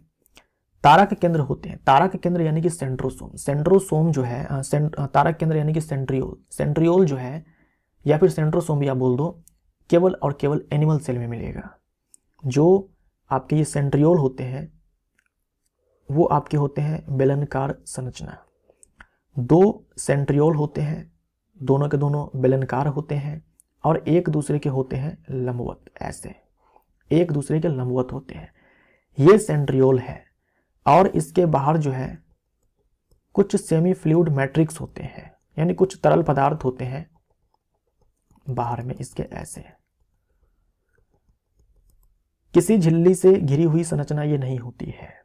तो केवल हम सिलेंडर बनाते हैं यहाँ पर, तो सेंट्रियोल है, दो सेंट्रियोल है, इसके बाहर हम लोगों ने ये तरल पदार्थ भी डाल दिया। अब ये पूरी संरचना अपने आप में सेंट्रोसोम कहलाती है। ये जो पूरी संरचना है ये क्या है? सेंट्रोसोम। सेंट्रोसोम। और केवल हम इसकी बात करें, इन दोनों की बात करें, तो इसे बोलते हैं सेंट्रियोल, है ना, सेंट्रियोल। दो सेंट्रियोल्स हैं। क्या खासियत है? केवल एनिमल सेल में मिलेगा, केवल एनिमल सेल में मिलेगा, प्लांट सेल में नहीं मिलेगा। भाई काम क्या है इसका? काम क्या है इसका? स्पिंडल फाइबर बनाना, स्पिंडल फाइबर्स बनाना। कोशिका विभाजन के समय ये स्पिंडल फाइबर बनाने का काम करता है कौन? सेंट्रियोल या फिर सेंट्रोसोम। सी हमारा राइट आंसर। कोशिका में राइबोसोम की अनुपस्थिति में कौन सा कार्य होता है?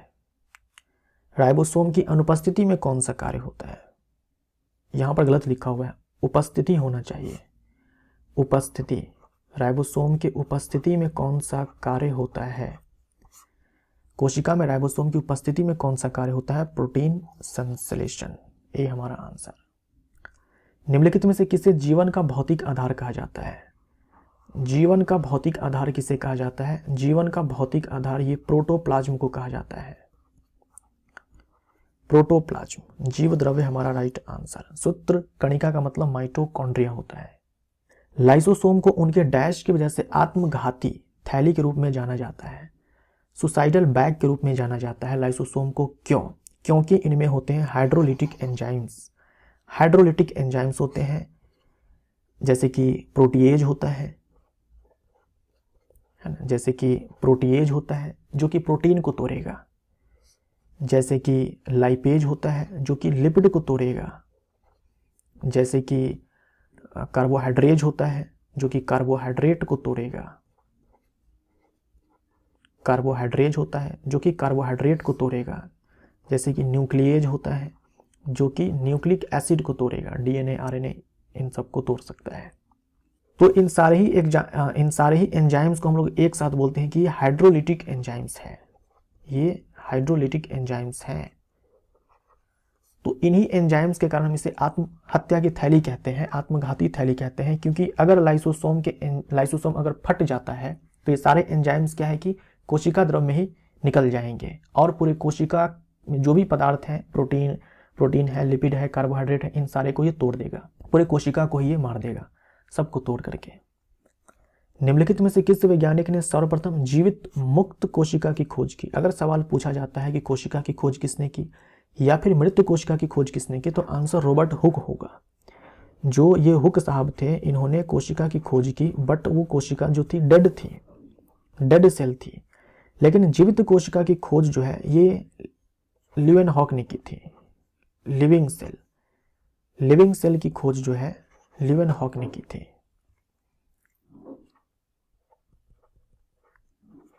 लिविंग सेल की खोज लीवेनहॉक ने की थी। अच्छा, कोशिका में दिमाग की खोज यानी कि न्यूक्लियस की खोज जो है रॉबर्ट ब्राउन नाम के वैज्ञानिक ने किया था। जो प्रोटोप्लाज्म हम लोगों ने पढ़ा, प्रोटोप्लाज्म, इसकी खोज जो है ना, इसकी जो है डिस्कवरी की अगर हम बात करें, अगर हम इसकी डिस्कवरी की बात करें तो डिस्कवरी डुजार्डिन ने की थी, खोज जो है डुजार्डिन ने की थी।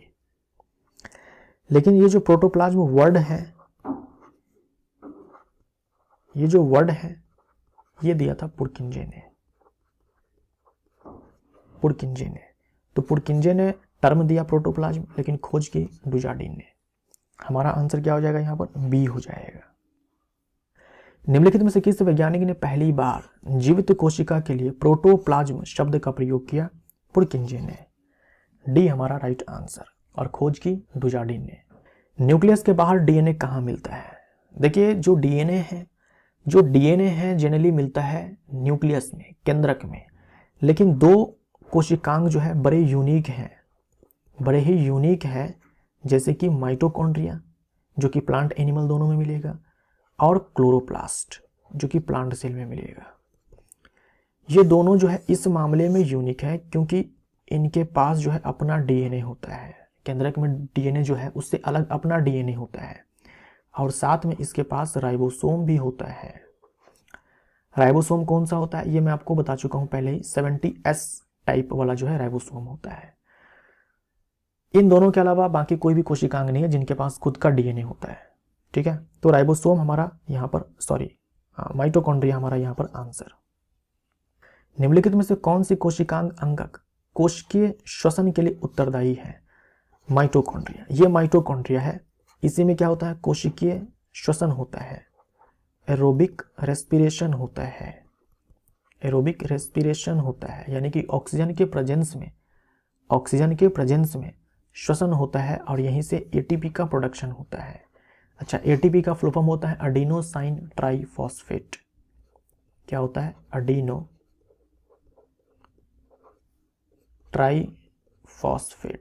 Adenosine triphosphate. सेलुलोज भित्ति किसके सेलों में पाई जाती है? तो हम लोगों ने देखा था थोड़ी देर पहले, सेलुलोज, हेमीसेलुलोज, पैक्टिन एंड कुछ प्रोटीन्स होते हैं जो पादप के कोशिका भित्ति को बनाते हैं। मेनली होते हैं आपके सेलुलोज। कवक की कोशिका भित्ति किससे बनी होती है? एग्जाम में बहुत पूछा जाता है, तो आंसर होगा काइटिन। काइटिन भी अपने आप में एक कार्बोहाइड्रेट है। जंतु में तो कोशिका भित्ति होती नहीं है। बैक्टीरिया के लिए भी आप याद रख सकते हो पेप्टिडोग्लाइकन,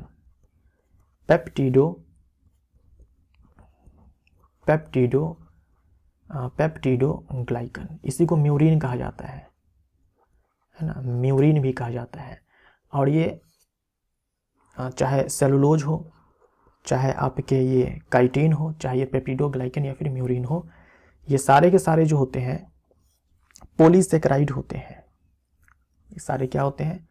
पॉलीसेकेराइड होते हैं। पॉलीसेकेराइड जो कि एक टाइप है कार्बोहाइड्रेट का, है ना। पॉलीसेकेराइड जो कि एक टाइप है कार्बोहाइड्रेट का। यूकैरियोटिक सेल में प्लाज्मा झिल्ली बनी डैश होती है। जो प्लाज्मा झिल्ली होती है या फिर जो कोशिका झिल्ली होती है, ये मेनली ये बने होते हैं आपके फॉस्फोलिपिड से। मतलब लिपिड का ही एक प्रकार है फॉस्फोलिपिड। लिपिड में फॉस्फो ग्रुप जुड़ा होता है, फॉस्फेट ग्रुप जुड़ा होता है, तो फॉस्फोलिपिड बोलते हैं। और प्रोटीन,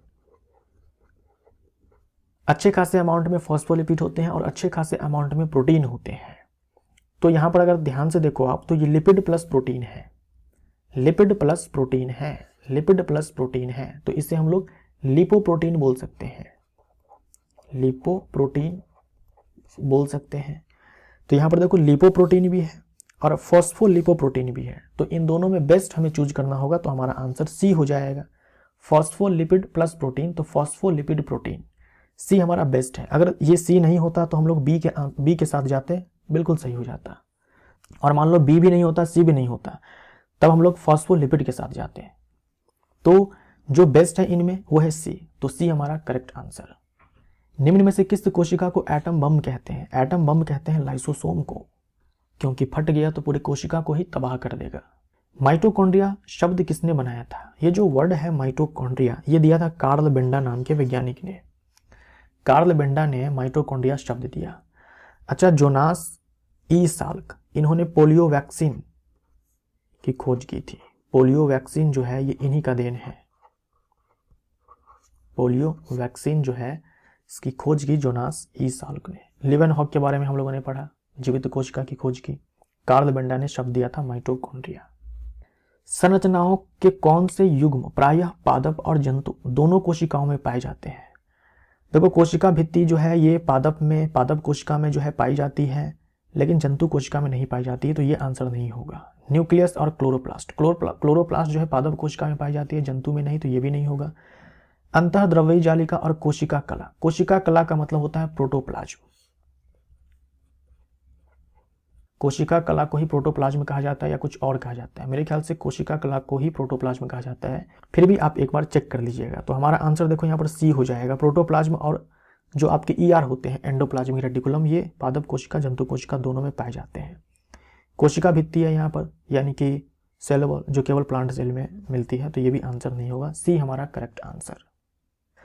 निम्नलिखित में से किस में कोशिका भित्ति नहीं होती है? देखिए, जो आपका एक जगत है जिसका नाम है किंगडम मोनेडा, मोनेडा में जो है, किंगडम मोनेडा में जो है, ये आपके आते हैं बैक्टीरिया आते हैं, और आपके आते हैं माइकोप्लाज्मा भी अपने आप में बैक्टीरिया ही है, ठीक है। जो बैक्टीरिया होते हैं इनके पास सेल वॉल होती है, है ना, सेल वॉल होती है, इनके पास सेल वॉल होती है, लेकिन माइकोप्लाज्मा के पास सेल वॉल नहीं होती है। ये बोल सकते हो कि अपवाद है, किंगडम मोनेडा में बैक्टीरिया ही आते हैं केवल, सारे बैक्टीरिया के पास जो है सेल वॉल होती है, लेकिन जो माइकोप्लाज्मा है इनके पास सेल वॉल नहीं होती है, और ये जो माइकोप्लाज्मा है इसे PPLO भी कहा जाता है, PPLO, प्लूरोनिमोनिया लाइक ऑर्गेनिज्म। क्योंकि इनके पास कोशिका भित्ति नहीं है, इसीलिए ये अपने शेप को बदल सकते हैं, शेप को चेंज कर लेते हैं। जल की अणुओं की प्लाज्मा झिल्ली से गति डैश कहलाती है। जल की अणुओं की प्लाज्मा झिल्ली से गति डैश कहलाती है। ये कोशिका की प्लाज्मा झिल्ली है, ठीक है, और इसके अंदर जो है कोशिका द्रव्य है। अगर मान लीजिए कि बाहर में जल के अणु जो है वो ज़्यादा है, और अंदर में जल के अणु कम है, तो अपने आप ही जल के जो अणु होते हैं वो अपने उच्च सांद्रता वाले स्थान से निम्न सांद्रता वाले स्थान की ओर गति करने लगते हैं। मान लीजिए कि कोशिका के भीतर जल के अणु अधिक हैं और कोशिका के बाहर जल के अणु कम है, तो अपने आप ही ये जो जल के अणु हैं ये कोशिका से बाहर निकल जाएंगे, ठीक है, कोशिका से बाहर निकल जाएंगे। यानी उच्च सांद्रता वाले स्थान से निम्न सांद्रता वाले स्थान की तरफ जो है ये जल के अणु जाते हैं। अगर जल के अलावा कोई और पदार्थ होता तो हम कहते हैं कि ये प्रोसेस जो है ये डिफ्यूजन है, ये प्रोसेस जो है डिफ्यूजन कहलाता है ना, विसरण कहलाता है। लेकिन जल के केस में जो है हम लोग डिफ्यूजन वर्ड का इस्तेमाल ना करके हम लोग ऑस्मोसिस वर्ड का इस्तेमाल करते हैं, है ना, ऑस्मोसिस वर्ड का इस्तेमाल करते हैं। ये वर्ड क्या है, ऑस्मोसिस, है ना, यहाँ भी ऑस्मोसिस। तो ये जो ऑस्मोसिस है, परासरण है, ये क्या है, डिफ्यूजन ऑफ वाटर। जल का जो विसरण होता है उसी को परासरण कहते हैं। और ये जो सेल मेम्ब्रेन है, ये होती है सेमी परमिएबल मेम्ब्रेन, यानी कि अर्ध पारगम्य झिल्ली।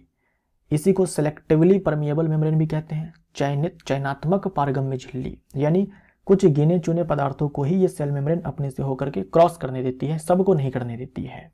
ये खासियत है कोशिका झिल्ली की, या फिर बोल दो प्लाज्मा झिल्ली की। जल के अणुओं का जो विसरण होता है इस सेमी परमिएबल मेम्ब्रेन से, उसे हम लोग बोलते हैं परासरण। अगर कोई और पदार्थ होता तो हम लोग यहाँ पर विसरण कहते हैं। और इसमें क्या होता है, उच्च सांद्रता वाले स्थान से निम्न सांद्रता वाले स्थान की ओर गति होती है अणुओं की। पादप कोशिका का केंद्रक एक जेली पदार्थ से घिरा होता है। ये कोशिका है, ये कोशिका में केंद्रक है और एक जेली पदार्थ से घिरा होता है, ये जेली पदार्थ कौन सा होता है, साइटोप्लाज्म होता है, कोशिका द्रव्य होता है। आंसर हमारा सी हो जाएगा, कोशिका द्रव्य। निम्नलिखित में से कौन सा लगभग प्रत्येक कोशिका में पाए जाने वाला गुण नहीं है? प्रत्येक कोशिका में पाया जाने वाला गुण नहीं है, तो यह है कोशिका भित्ति। कोशिका भित्ति जो है हर कोशिका में नहीं मिलती है, जैसे कि जंतु कोशिका में नहीं मिलती है, ठीक है। बाकी ये सारे तो हर कोशिका में मिलेंगे। वैज्ञानिक परकिंजे नहीं पुरकिंजे होता है। वैज्ञानिक पुरकिंजे द्वारा निम्नलिखित में से किस शब्दावली का सृजन किया गया था? तो जो प्रोटोप्लाज्म शब्द है ये दिया था पुरकिंजे ने, प्रोटोप्लाज्म की खोज की थी डुजार्डिन ने। निम्नलिखित में से पादप कोशिकाओं का कौन सा भाग चयनात्मक पारगम्य होता है? चयनात्मक पारगम्य होता है। देखिए पादप कोशिका में कोशिका भित्ति भी होती है, कोशिका झिल्ली भी होती है, लेकिन जो कोशिका झिल्ली होती है वो होती है चयनात्मक पारगम्य, सेलेक्टिवली परमिएबल मेम्ब्रेन। जो मैंने आपसे थोड़ी देर पहले कहा ना SPM कि ये चयनात्मक पारगम्य झिल्ली है, या फिर बोल दो अर्ध पारगम्य झिल्ली है। गिने चुने पदार्थों को ही अपने से होकर के क्रॉस करने देती है। कौन? जो कोशिका झिल्ली होती है, जो कोशिका झिल्ली होती है, कोशिका भित्ति नहीं, कोशिका झिल्ली। यूकैरियोटिक कोशिकाओं में आरएनए का संश्लेषण डैश होता है। आरएनए का संश्लेषण डैश होता है। ये कोशिका है, ये कोशिका का मान लीजिए कि केंद्रक है। इस केंद्रक में हमें मालूम है कि डीएनए होता है। क्या होता है? डीएनए होता है। ये है डीएनए, ये है डीएनए। इसी डीएनए से जो है आपका बनता है mRNA। क्या बनता है? mRNA। इस प्रोसेस को ट्रांसक्रिप्शन कहा जाता है, ट्रांसक्रिप्शन कहा जाता है। तो हमारा आंसर यहां पर क्या होना चाहिए? न्यूक्लियस। डी हमारा आंसर। यही mRNA जो है ये न्यूक्लियस से बाहर आएगा, है ना, ये न्यूक्लियस से बाहर आएगा और फिर यहां से बनेगा प्रोटीन, और तब इस प्रोसेस को ट्रांसलेशन कहा जाएगा। ट्रांसलेशन कहा जाएगा, ट्रांसलेशन। फंजाई जगत के बहुत से जीवों की कोशिका भित्तियां डैश कहलाने वाली एक कठोर जटिल शर्करा से बनी होती है। शर्करा बोले तो शुगर, और शुगर बोले तो कार्बोहाइड्रेट। कार्बोहाइड्रेट। तो जो कवक की कोशिका भित्ति होती है वो काइटिन से बनी होती है। डी हमारा आंसर, काइटिन से बनी होती है। कोशिका सिद्धांत का प्रस्ताव देने वाले वैज्ञानिक का नाम बताइए। देखिए जो सेल थ्योरी है, जो कोशिका सिद्धांत है, सबसे पहली बार इस कोशिका सिद्धांत को दिया था दो वैज्ञानिकों ने मिलकर के। एक थे श्लाइडन साहब,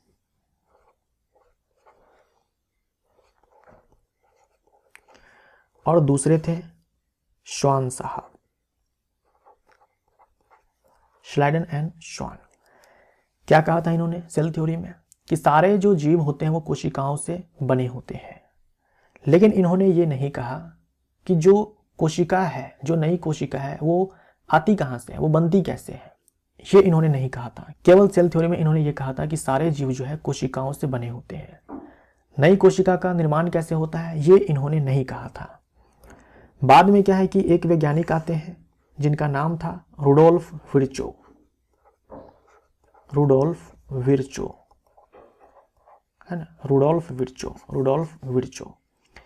इन्होंने इनके सेल थ्योरी को, है ना, ये जो इन दोनों ने अपना सेल थ्योरी दिया था, इनको कर दिया इन्होंने मॉडिफाई, थोड़ा सा इन्होंने मॉडिफाई कर दिया, है ना। तो मॉडिफाइड बाय रुडोल्फ विर्चो। और इन्होंने सेल थ्योरी में एक अलग से एक्स्ट्रा लाइन जोड़ दिया कि नई कोशिका का निर्माण जो है पुरानी कोशिका से ही होता है, कोशिका विभाजन के द्वारा।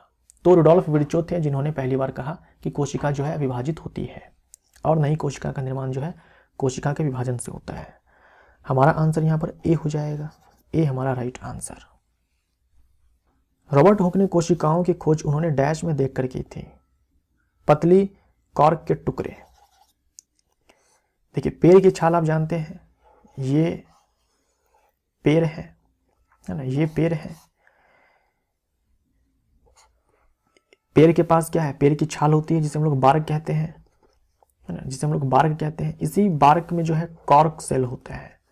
ये कॉर्क सेल जो है ये डेड सेल होते हैं, कॉर्क सेल होते हैं। इसी कॉर्क का जो है स्लाइस काटा उन्होंने, एक पतला सा स्लाइस काटा, है ना, थिन स्लाइस जो है इन्होंने कट किया।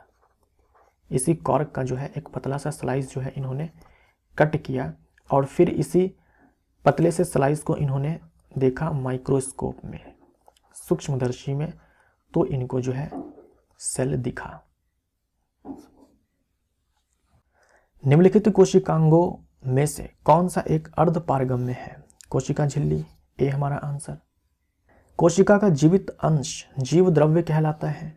यह किससे बना होता है? यह किससे बना होता है?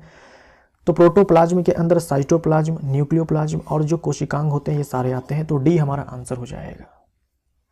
निम्नलिखित में से किन कोशिकाओं में नाभिक नहीं होता? केंद्रक नहीं होता है। तो केंद्रक नहीं होता है मैच्योर आरबीसी में। जो परिपक्व लाल रक्त कणिकाएं होती है या फिर लाल रक्त कोशिकाएं होती हैं उनमें आपको नहीं मिलेगा केंद्रक, बी हमारा आंसर। प्लाज्मा झिल्ली बनी होती है फॉस्फोलिपिड प्लस प्रोटीन से। लिपिड प्लस प्रोटीन से, ए और बी दोनों हो जाएगा, दोनों ए तथा बी, डी हमारा आंसर। प्रोटीन संश्लेषण में निम्न कोशिकांगों में से किनकी भूमिका सबसे अधिक महत्वपूर्ण है? कोशिका है, कोशिका में केंद्रक है और केंद्रक के ठीक बाहर आपको दिखती है एंडोप्लाज्मिक रेटिकुलम, केंद्रक के ठीक बाहर। ठीक है, ये केंद्रक है, केंद्रक के ठीक बाहर, केंद्रक से जुड़ी भी होती है ये, केंद्रक से जुड़ी भी होती है ये। कुछ इस टाइप से जो है संरचना हमें देखने को मिलती है। ये पूरा है एंडोप्लाज्मिक रेटिकुलम, अंतर्द्रव्यी जालिका। जितने पार्ट पर आपको राइबोसोम्स चिपके हुए नजर आएंगे उसे बोल देंगे खुरदरी अंतर्द्रव्यी जालिका। जैसे देखो, ये जो एंडोप्लाज्मिक रेटिकुलम का हिस्सा है इस पे राइबोसोम्स चिपके हुए, जो ग्रीन कलर से मैंने डॉट्स बनाए ना, ये राइबोसोम है। तो इस वाले एंडोप्लाज्मिक रेटिकुलम को हम लोग बोलते हैं रफ एंडोप्लाज्मिक रेटिकुलम, RER, खुरदरी अंतर्द्रव्यी जालिका। और जिन पे राइबोसोम्स नहीं चिपके हैं उसे हम लोग बोलते हैं smooth endoplasmic reticulum, smooth endoplasmic reticulum. Ribosomes नहीं चिपके हैं तो स्मूथ नजर आते हैं, तो कह दिया स्मूथ एंडोप्लाज्मिक रेटिकुलम, चिकनी अंतर्द्रव्यी जालिका। हम जानते हैं कि राइबोसोम का काम होता है प्रोटीन बनाना, इसे प्रोटीन फैक्ट्री कहा जाता है। तो रफ एंडोप्लाज्मिक रेटिकुलम में राइबोसोम्स चिपके हुए हैं तो इनका काम जो हो जाता है वो प्रोटीन बनाना हो जाता है, प्रोटीन बनाना हो जाता है। स्मूथ एंडोप्लाज्मिक रेटिकुलम, इनके पास राइबोसोम्स है नहीं तो ये प्रोटीन बनाएंगे नहीं, तो कोई दिक्कत नहीं है भाई, हम लिपिड बना लेंगे। तो लिपिड बनाना जो है स्मूथ एंडोप्लाज्मिक रेटिकुलम का काम हो जाएगा। और यहां देखो सेंट्रोसोम, सेंट्रोसोम का रोल होता है सेल डिवीजन में। मैंने आपसे कहा स्पिंडल फाइबर जो है ये सेंट्रोसोम बनाता है। अच्छा, हमारा आंसर यहाँ पर क्या हो जाएगा? बी हो जाएगा। प्रोटीन संश्लेषण में निम्न कोशिकांगों में से किन की भूमिका सबसे अधिक महत्वपूर्ण है? अंतर्द्रव्यी जालिका और राइबोसोम। देखिए, हर कोशिका में कोशिकांग की संख्या बराबर हो ये जरूरी नहीं है। किस कोशिका का क्या काम है उसके हिसाब से उनके अंदर कोशिकांगों की संख्या बदलती है। जैसे पत्तियों का काम होता है फोटोसिंथेसिस करना, और फोटोसिंथेसिस जो है ये क्लोरोप्लास्ट में होता है। तो पत्तियों की जो कोशिका होती है उनमें क्लोरोप्लास्ट की संख्या जो है बाकी सारे हिस्से में जो कोशिका होते हैं उनके तुलना में अधिक होगी। पत्तियों की जो कोशिका है उनमें क्लोरोप्लास्ट की संख्या अधिक होगी, बाकी सारे पादप की जो कोशिका होती है अलग पार्ट्स में पत्ती के अलावा उनके तुलना में। जिन कोशिकाओं का मेन काम प्रोटीन बनाना होगा उनमें ये रफ एंडोप्लाज्मिक रेटिकुलम जो है ये अधिक होती है। जिन कोशिकाओं को ज़्यादा एनर्जी चाहिए होती है, ज़्यादा ऊर्जा चाहिए होती है, उनमें माइटोकॉन्ड्रिया की संख्या अधिक होगी। जो हमारी पेशी कोशिका है, मसल सेल्स हैं, उनको ज़्यादा एनर्जी चाहिए होती है बाकी सारी कोशिकाओं की तुलना में।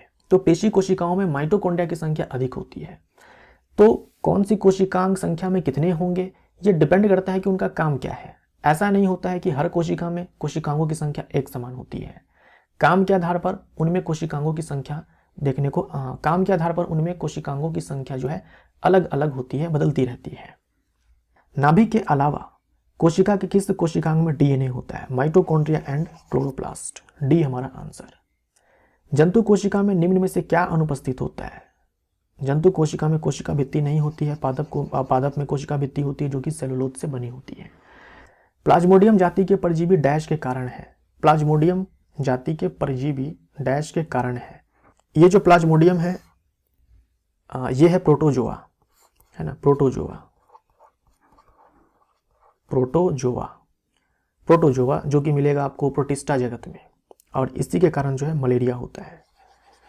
तो बी हमारा आंसर हो जाएगा। बीमारियों के ऊपर हमारा अलग से आएगा चैप्टर, तो उसमें हम लोग बीमारियों के ऊपर प्रश्नों को करेंगे। कोशिका में प्रोटीन संश्लेषण कहाँ होता है? राइबोसोम हमारा आंसर हो जाएगा। क्रोमेटिन किसका संघनित रूप है? क्रोमेटिन किसका संघनित रूप है? देखिए डीएनए है। डीएनए को जब आप कंडेंस करेंगे तो क्रोमेटिन बनेगा, तो क्रोमेटिन बनेगा। और क्रोमेटिन को जब आप कंडेंस करोगे तो क्रोमोसोम बनेगा,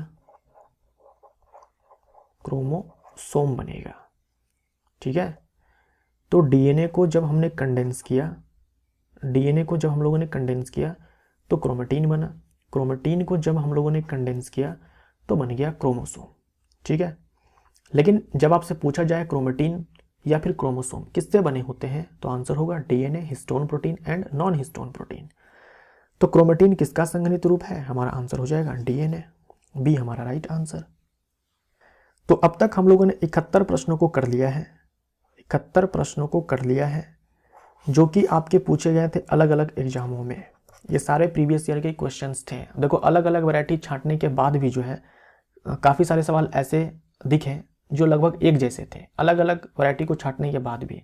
तो इसी टाइप के जो है प्रश्न पूछे जाते हैं। और जो मैं आपको कोर्स करवा रहा हूँ जनरल साइंस का, इससे काफ़ी ऊपर है वो, है ना, इससे काफ़ी ऊपर है। तो अगर आप चाहते हैं डिटेल में पढ़ना जनरल साइंस को, इससे भी ज़्यादा डीप में जा करके, तो आप उस कोर्स को ज्वाइन कर सकते हो, जिसके बारे में मैंने आपसे कहा था थोड़ी देर पहले।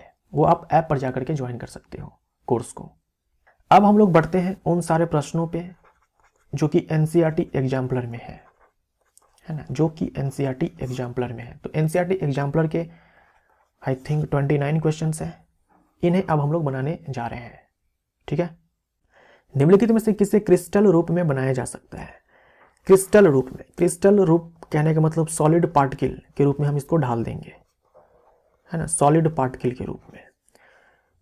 देखो ये बहुत सारे, मान लो कि वायरस है, हमने क्या कर दिया, इसको सॉलिड पार्टिकल बना दिया, ऐसे क्रिस्टल बना दिया। जैसे चीनी का क्रिस्टल होता है, नमक क्रिस्टल होता है, ठीक वैसे ही बहुत सारे वायरस को लेकर के हम लोगों ने क्या किया, क्रिस्टल बना दिया। तो ये वायरस हो जाएगा। हम वायरस को ही क्रिस्टल रूप दे सकते हैं, वायरस को ही हम लोग क्रिस्टलाइज कर सकते हैं। हम लोग बैक्टीरिया को या फिर किसी दूसरे लिविंग सेल को हम लोग नहीं कर पाएंगे।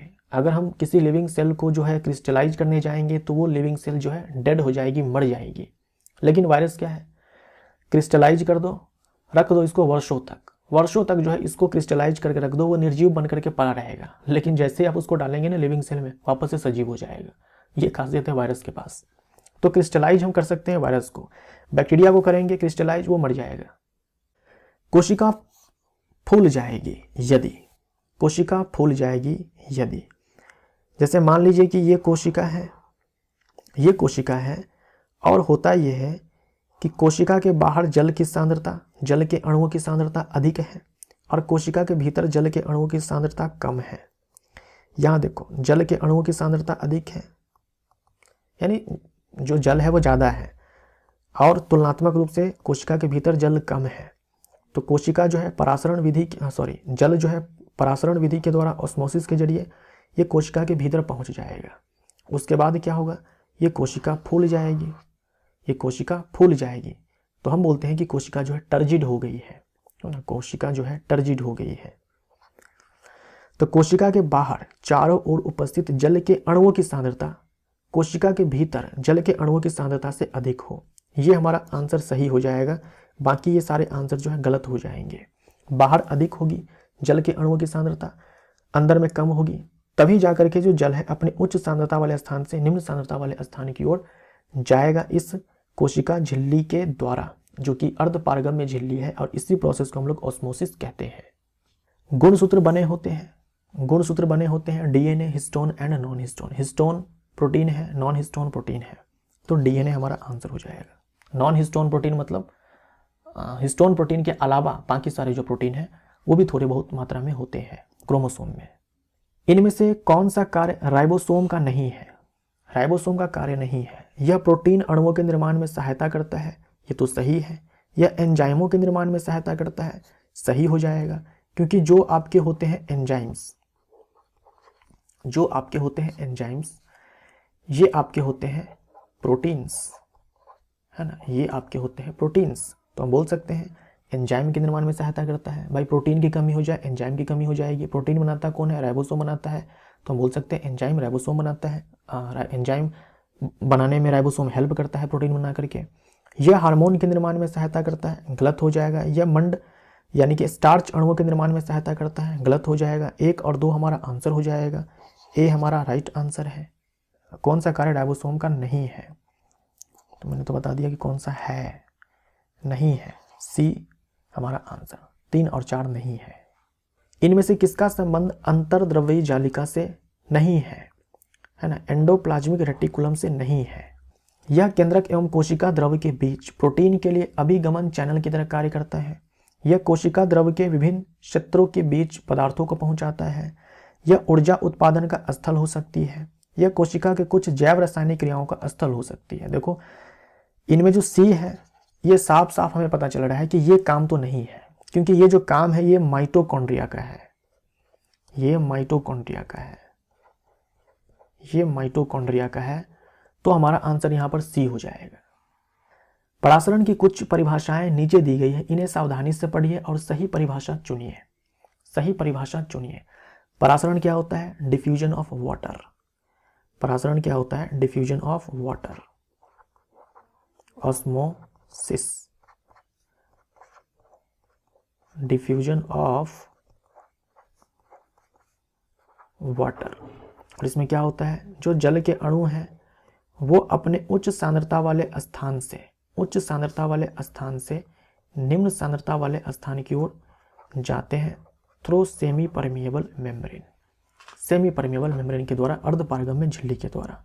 तो अर्धपारगम्य झिल्ली से होकर जल के अणुओं का अधिक सांद्रता वाले क्षेत्र से निम्न सांद्रता वाले क्षेत्र की ओर जाना हमारा आंसर 1 हो जाएगा। पादप कोशिका में जीव द्रव्य कुंचन को इस तरह परिभाषित किया जाता है। जीव द्रव्य कुंचन को हम लोग प्लाज्मोलिसिस कहते हैं, प्लाज्मोलिसिस कहते हैं या प्लाज्मोलाइसिस कहते हैं। इसमें क्या होगा? देखिए हमने एक कंटेनर लिया हुआ है, इस कंटेनर में कोई सॉल्यूशन है। इस कंटेनर में मान लीजिए कि कोई सॉल्यूशन है, कोई सॉल्यूशन है।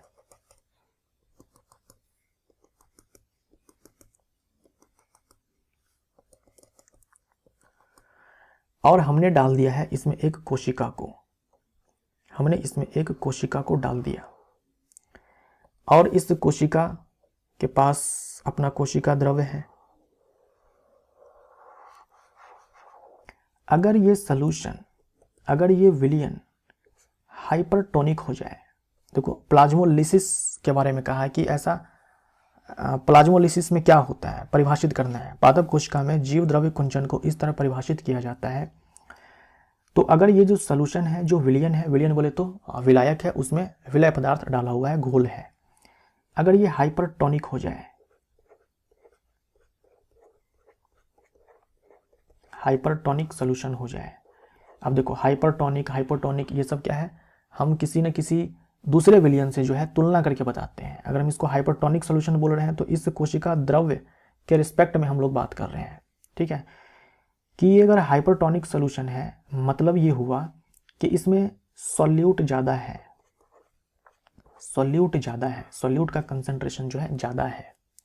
जैसे मान लीजिए 2 गिलास है, दोनों में आपने 1-1 गिलास पानी लिया हुआ है। एक गिलास में जो पानी है उसमें आपने 1 चम्मच नमक डाला है, दूसरे वाले में 2 चम्मच डाला है।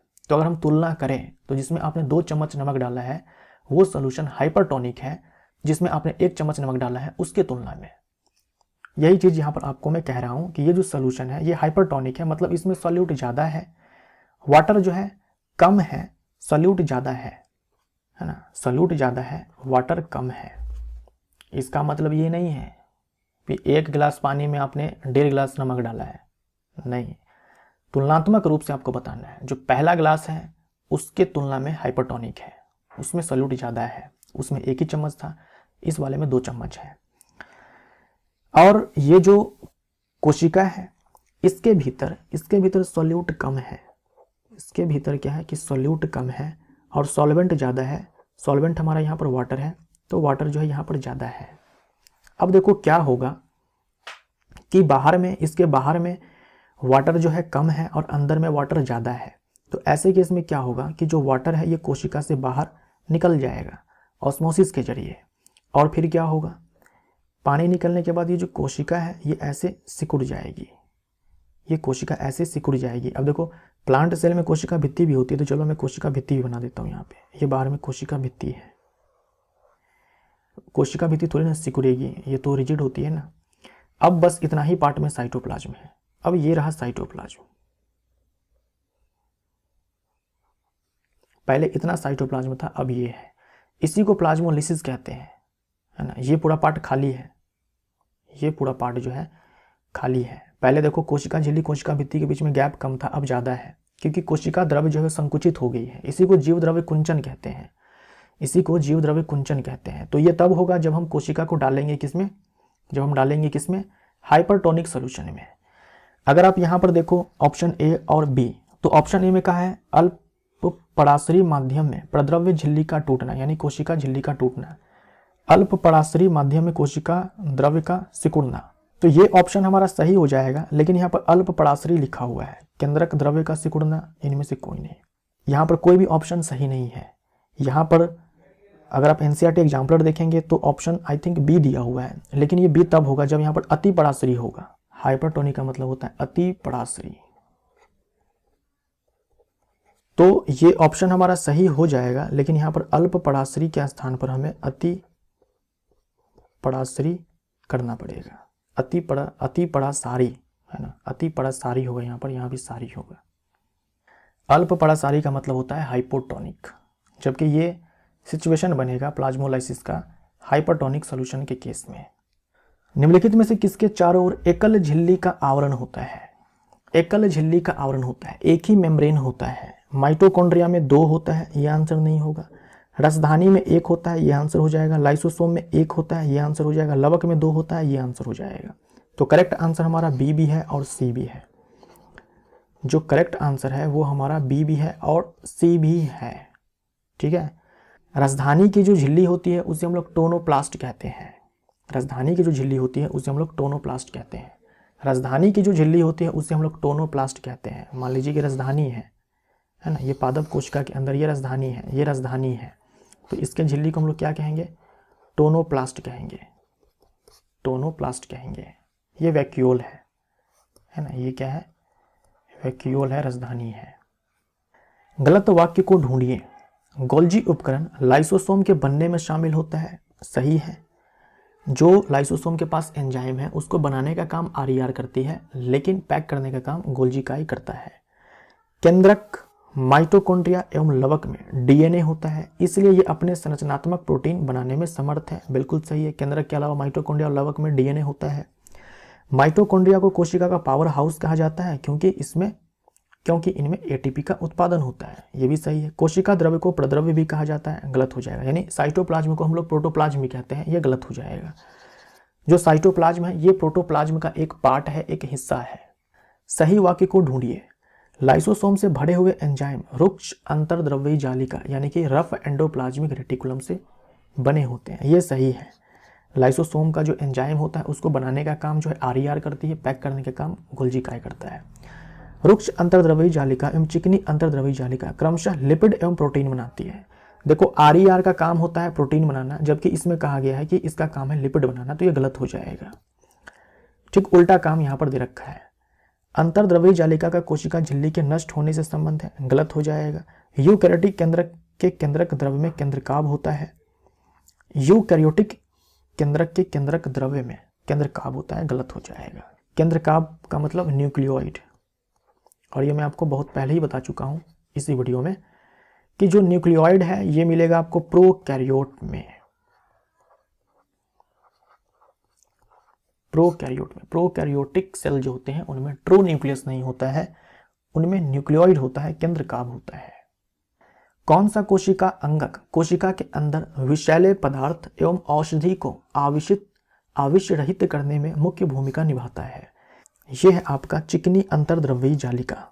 चिकनी अंतर्द्रव्यी जालिका जो स्मूथ एंडोप्लाज्मिक रेटिकुलम है, इसका काम तो हम लोगों ने देखा कि लिपिड का संश्लेषण है, लिपिड बनाना इसका काम है। साथ में जो लिवर सेल्स होते हैं उनमें ये जो SER होती है, SER स्मूथ एंडोप्लाज्मिक रेटिकुलम, इसका काम डिटॉक्सिफिकेशन का भी होता है, डिटॉक्सिफिकेशन का भी होता है। अगर कोशिका में कोई विषैला पदार्थ है या फिर जो हम ड्रग्स खाते हैं उसका कोई टॉक्सिक इफेक्ट है तो उसको खत्म करने का काम जो है ये SER करती है, स्मूथ एंडोप्लाज्मिक रेटिकुलम करती है। डिटॉक्सिफिकेशन का काम जो है ये स्मूथ एंडोप्लाज्मिक रेटिकुलम के द्वारा किया जाता है। पूछ दे कौन से सेल में, तो लिवर सेल में। कोशिका झिल्ली निर्माण के लिए आवश्यक प्रोटीन एवं लिपिड का उत्पादन निम्नलिखित द्वारा किया जाता है। भाई प्रोटीन का निर्माण तो रफ एंडोप्लाज्मिक रेटिकुलम कर देगी, लिपिड का निर्माण स्मूथ एंडोप्लाज्मिक रेटिकुलम कर देगी, और जो कोशिका झिल्ली है ये बनी होती है लिपोप्रोटीन से। तो आंसर हमारा हो जाएगा कोशिका झिल्ली, सॉरी माफ करिएगा, आंसर हो जाएगा, देखो यहां पर केवल रुक्ष अंतर्द्रव्यी जालिका दे रखा है। ये दोनों जो है ये टाइप्स हैं एंडोप्लाज्मिक रेटिकुलम के, तो यहां पर केवल होना चाहिए था अंतर्द्रव्यी जालिका, अंतर्द्रव्यी जालिका, लेकिन यहां पर दे रखा है RER, जिसका काम प्रोटीन बनाना होता है, लिपिड बनाना नहीं होता है ना, लिपिड बनाना नहीं होता है। ठीक है, तो मैं इसका आंसर जो है यहां पर टिक मारूंगा एंडोप्लाज्मिक रेटिकुलम। लेकिन मान लीजिए आपके एग्जाम में एग्जैक्ट इसी विकल्प के साथ आ जाए तो आप आंसर ए टिक मार देना। प्रोकैरियोट का अपरिभाषित केंद्र क्षेत्र कहलाता है। देखिए दो कोशिका मैं बनाता हूं, ये कोशिका है यूकैरियोट का, इसमें क्या होगा, न्यूक्लियस है, ये न्यूक्लियस जो है डबल मेम्ब्रेनस होती है, मैंने एक और मेम्ब्रेन बना दिया यहाँ पर। चलिए कोशिका द्रव्य भी मैं यहाँ पर बनाता हूँ, और इसमें होगा क्रोमेटिन या फिर बोल दो DNA। इसमें क्या होगा, DNA। ये क्या है, DNA है, ये क्या है, DNA है, DNA। और साथ में हिस्टोन भी यहाँ पर आप चाहो तो लिख सकते हो, DNA प्लस हिस्टोन। ये मैंने क्या बनाया, न्यूक्लियस बनाया, ये मैंने न्यूक्लियस बनाया, ये मैंने बना दिया न्यूक्लियस। न्यूक्लियर मेम्ब्रेन है, ये न्यूक्लियस जो है इसके चारों तरफ जो है ये झिल्ली होती है जिसे न्यूक्लियर मेम्ब्रेन कहते हैं, न्यूक्लियर मेम्ब्रेन कहते हैं, केंद्रक झिल्ली कहते हैं। दो झिल्लियां होती है, बाहर वाली अंदर वाली, और उसके अंदर जो है DNA प्लस हिस्टोन प्रोटीन है। अब देखिए जो प्रोकैरियोटिक सेल होते हैं जैसे कि बैक्टीरियल सेल है ना, जो बैक्टीरिया है उसी की बात आप कर लो, प्रोकैरियोटिक है, उनमें क्या होगा, ये मैंने बना दिया प्रोकैरियोटिक सेल। अब देखो इसमें क्या होगा, इसमें ये जो केंद्रक झिल्ली है ये गायब हो जाएगी, ये जो केंद्रक झिल्ली है ये गायब हो जाएगी, ये सब गायब हो जाएगी। जो कोशिका द्रव है वो तो रहेगी, कोशिका द्रव तो सारी कोशिकाओं में रहने वाली है। ये कोशिका द्रव जो है मैंने बना दिया, यहाँ पे मैंने क्या गायब कर दिया, यहाँ पर कोशिका झिल्ली मैंने गायब कर दिया। अब देखिए जो प्रोकैरियोटिक कोशिका होती है उसमें केवल DNA मिलेगा, आपको हिस्टोन नहीं मिलेगा, केवल DNA ओनली। यहाँ पर DNA प्लस हिस्टोन है, लेकिन केंद्रक के अंदर है ना, केंद्रक झिल्ली के भीतर है, यहाँ पर तो केंद्रक झिल्ली ही नहीं है। ऐसे ही कोशिका द्रव में जो है नग्न पड़ा हुआ है ना, नग्न पड़ा हुआ है, नेकेड है। ये जो DNA है प्रोकैरियोटिक सेल में ये क्या है, नेकेड है, नेकेड DNA है, नग्न DNA है, किसी केंद्रक झिल्ली के भीतर नहीं है। तो ये जो पूरा रीजन है ना, ये जो पूरा रीजन है, ये जो पूरा रीजन है, इसी को न्यूक्लियोइड कहा जाता है, इसी को न्यूक्लियोइड कहा जाता है। या फिर आप ये भी बोल सकते हो कि जो ये जो जेनेटिक मटेरियल है प्रोकैरियोटिक सेल के अंदर उसे हम लोग न्यूक्लियोइड कहते हैं। या फिर ये जो क्षेत्र है कोशिका द्रव में जहाँ पर ये DNA पड़ा हुआ है अनुवांशिक पदार्थ, उसे न्यूक्लियोइड कहते हैं, केंद्रकाव कहते हैं। तो प्रोकैरियोट का अपरिभाषित केंद्र क्षेत्र कहलाता है केंद्रकाव। यहाँ पर आप लिख लें कि ये है यूकैरियोटिक सेल और ये है प्रोकैरियोटिक सेल। कोशिका अंगक जो सरल शर्करा को जटिल शर्करा में बदलने में शामिल है। देखिए, जो स्मूथ एंडोप्लाज्मिक रेटिकुलम है ये बनाती है लिपिड। देख लो, ये लिपिड बना ली, ये लिपिड बना दी। इस लिपिड को भेज दिया जाएगा कहाँ? गोल्जी कॉम्प्लेक्स में, गोल्जी काई में या गोल्जी उपकरण में, यहाँ भेज दिया जाएगा। ये गोल्जी कॉम्प्लेक्स क्या करेगा? ये कर देगा थोड़ा सा मॉडिफिकेशन, ये इसको मॉडिफाई कर देगा। मॉडिफाई करने के बाद क्या होगा? जैसे लिपिड में इसने कार्बोहाइड्रेट जोड़ दिया है ना, कार्बोहाइड्रेट जोड़कर मॉडिफाई कर दिया इस लिपिड को। उसके बाद इसको पैक कर देगा, ये पैक कर दिया वेसिकल के फॉर्म में जो है, इसको पैक कर देगा। ये जो स्ट्रक्चर बना ना, इसी को वेसिकल कहते हैं। ऐसे ही जो रफ एंडोप्लाज्मिक रेटिकुलम है ये प्रोटीन बनाएगी, ये प्रोटीन बना दी और फिर इसको भेज दिया जाएगा गोल्जी कॉम्प्लेक्स। गोल्जी कॉम्प्लेक्स वापस से वही काम करने वाला है, इसमें थोड़ा सा मॉडिफिकेशन करके, चलो इसमें मैं मॉडिफिकेशन कर देता हूँ। यहाँ भी मैंने थोड़ा सा मॉडिफिकेशन कर दिया, यहाँ भी मैंने थोड़ा सा मॉडिफिकेशन कर दिया। ग्रीन डॉट दिखा रहा है कि मॉडिफाई किया गया है, ठीक है। और फिर इसको पैक कर दिया जाएगा वेसिकल के फॉर्म में। अब जहाँ पर इसका काम है, इस दोनों का जहाँ पर काम है, चाहे कोशिका के बाहर चाहे कोशिका के भीतर ही कहीं पर काम है, वहाँ पर इसको भेज दिया जाएगा, तो जो गोल्जी उपकरण है, इसका मेन जो फंक्शन है, मेन जो काम है, ये पैकेजिंग का है। मेन जो काम है इसका ये पैकेजिंग का ही है। जो भी एंडोप्लाज्मिक रेटिकुलम पदार्थ को बनाती है उसको ये क्या करता है? पैक करता है। साथ में इसका काम है कि जो सिंपल शुगर होता है, सिंपल शर्करा, सरल शर्करा, इसको जटिल शर्करा में कन्वर्ट करता है, कॉम्प्लेक्स शुगर में कन्वर्ट करता है। निम्नलिखित में से कौन सा रसधानी का कार्य नहीं है? रसधानी का कार्य नहीं है। देखिए, जो रसधानी है इसको कहा जाता है स्टोरेज बैग।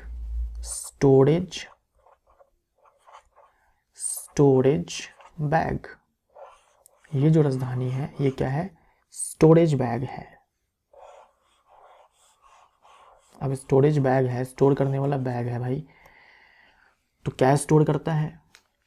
तो ये स्टोर करता है वाटर, जो एक्सेस वाटर है कोशिका में, वाटर। उसके बाद ये स्टोर जो है ये करेगी एक्सक्रीटरी प्रोडक्ट, उत्सर्जी पदार्थ,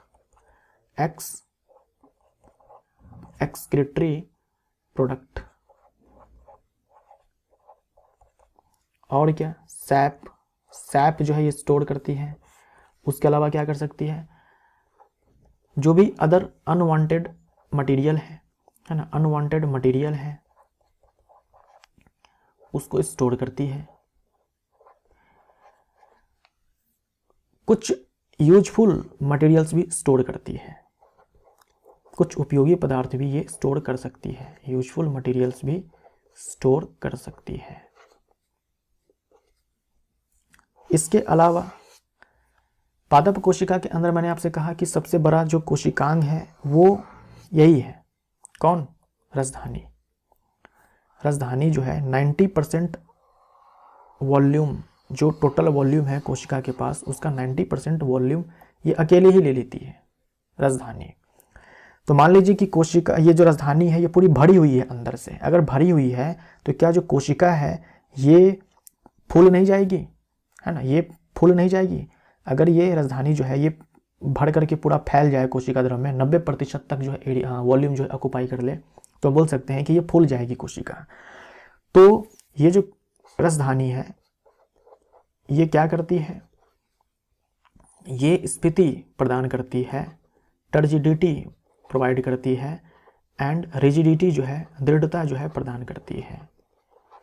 तो स्टोरेज का काम तो है ही, कोशिका को स्फीति एवं दृढ़ता प्रदान करना है ही, अपशिष्ट उत्सर्जन सही है एक्सक्रीटरी प्रोडक्ट। गमन हमारा गलत आंसर हो जाएगा, यानी सवाल का उत्तर तो डी हो जाएगा, ये कार्य नहीं है राजधानी का। और ये जो राजधानी की मेम्ब्रेन है इसी को टोनोप्लास्ट कहा जाता है, टोनोप्लास्ट। अमीबा जिस प्रक्रिया के द्वारा भोजन प्राप्त करता है वह कहलाती है। अमीबा जिस प्रक्रिया के द्वारा भोजन प्राप्त करता है वह कहलाती है। जैसे मान लीजिए कि ये अमीबा है, अमीबा के बगल में देखो ये फूड है, ये फूड पार्टिकल है ना, ये अमीबा है, ये अमीबा है, ये फूड पार्टिकल है। इस अमीबा ने देखा इस फूड पार्टिकल को, इसका मन किया कि भाई मैं खा जाऊं इसको। तो ये अमीबा क्या करेगा, ये अमीबा जो है सबसे पहले अपना एक स्यूडोपोडिया बनाएगा। इस प्रकार से जो है ये स्यूडोपोडिया बनाएगा और फूड पार्टिकल को ये अपने अंदर ऐसे लेगा। इसको बोलते हैं स्यूडोपोडिया, कूटपाद, हिंदी में बोलेंगे कूटपाद, मतलब असली का पैर नहीं है, नकली का पैर है ये स्यूडोपोडिया। और ये फूड पार्टिकल को जो है ये अपने भीतर ले लेगा, ये फूड पार्टिकल को जो है अपने भीतर ये ले लेगा। ये फूड पार्टिकल को देखो ये अपने भीतर ऐसे ले लिया, है ना, ये फूड पार्टिकल है।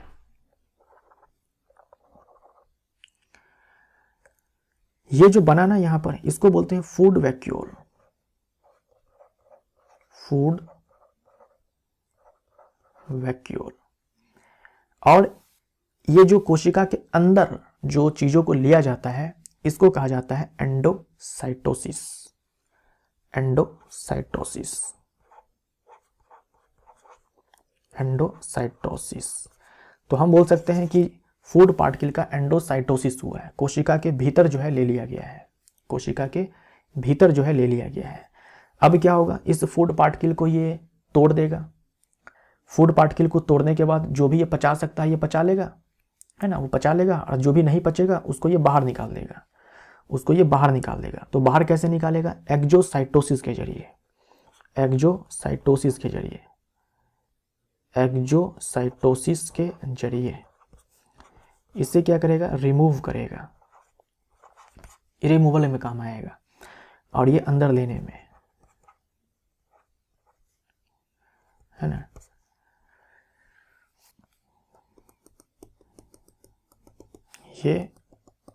ये फूड वैक्यूल है। जो अमीबा है ये यूनिसेलुलर है,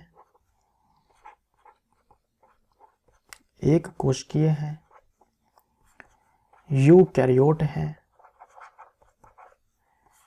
प्रोटिस्टा जगत का जीव है, ठीक है, प्रोटिस्टा जगत का जीव है। आंसर हमारा बी हो जाएगा। निम्न में से किसकी कोशिका भित्ति सेलुलोज से नहीं बनी है। तो यहाँ पर देखो हाइड्रीला है, आम वृक्ष है और कैक्टस है। ये सारे के सारे जो है ये प्लांट है। और प्लांट की जो कोशिका भित्ति होती है, प्लांट की जो कोशिका भित्ति होती है वो सेलुलोज से बनी होती है। जीवाणु हमारा आंसर हो जाएगा। सिल्वर नाइट्रेट का घोल किसी एक के अध्ययन में इस्तेमाल होता है। Silver nitrate, silver nitrate AgNO3, ये है सिल्वर नाइट्रेट। आंसर है गोल्जी उपकरण।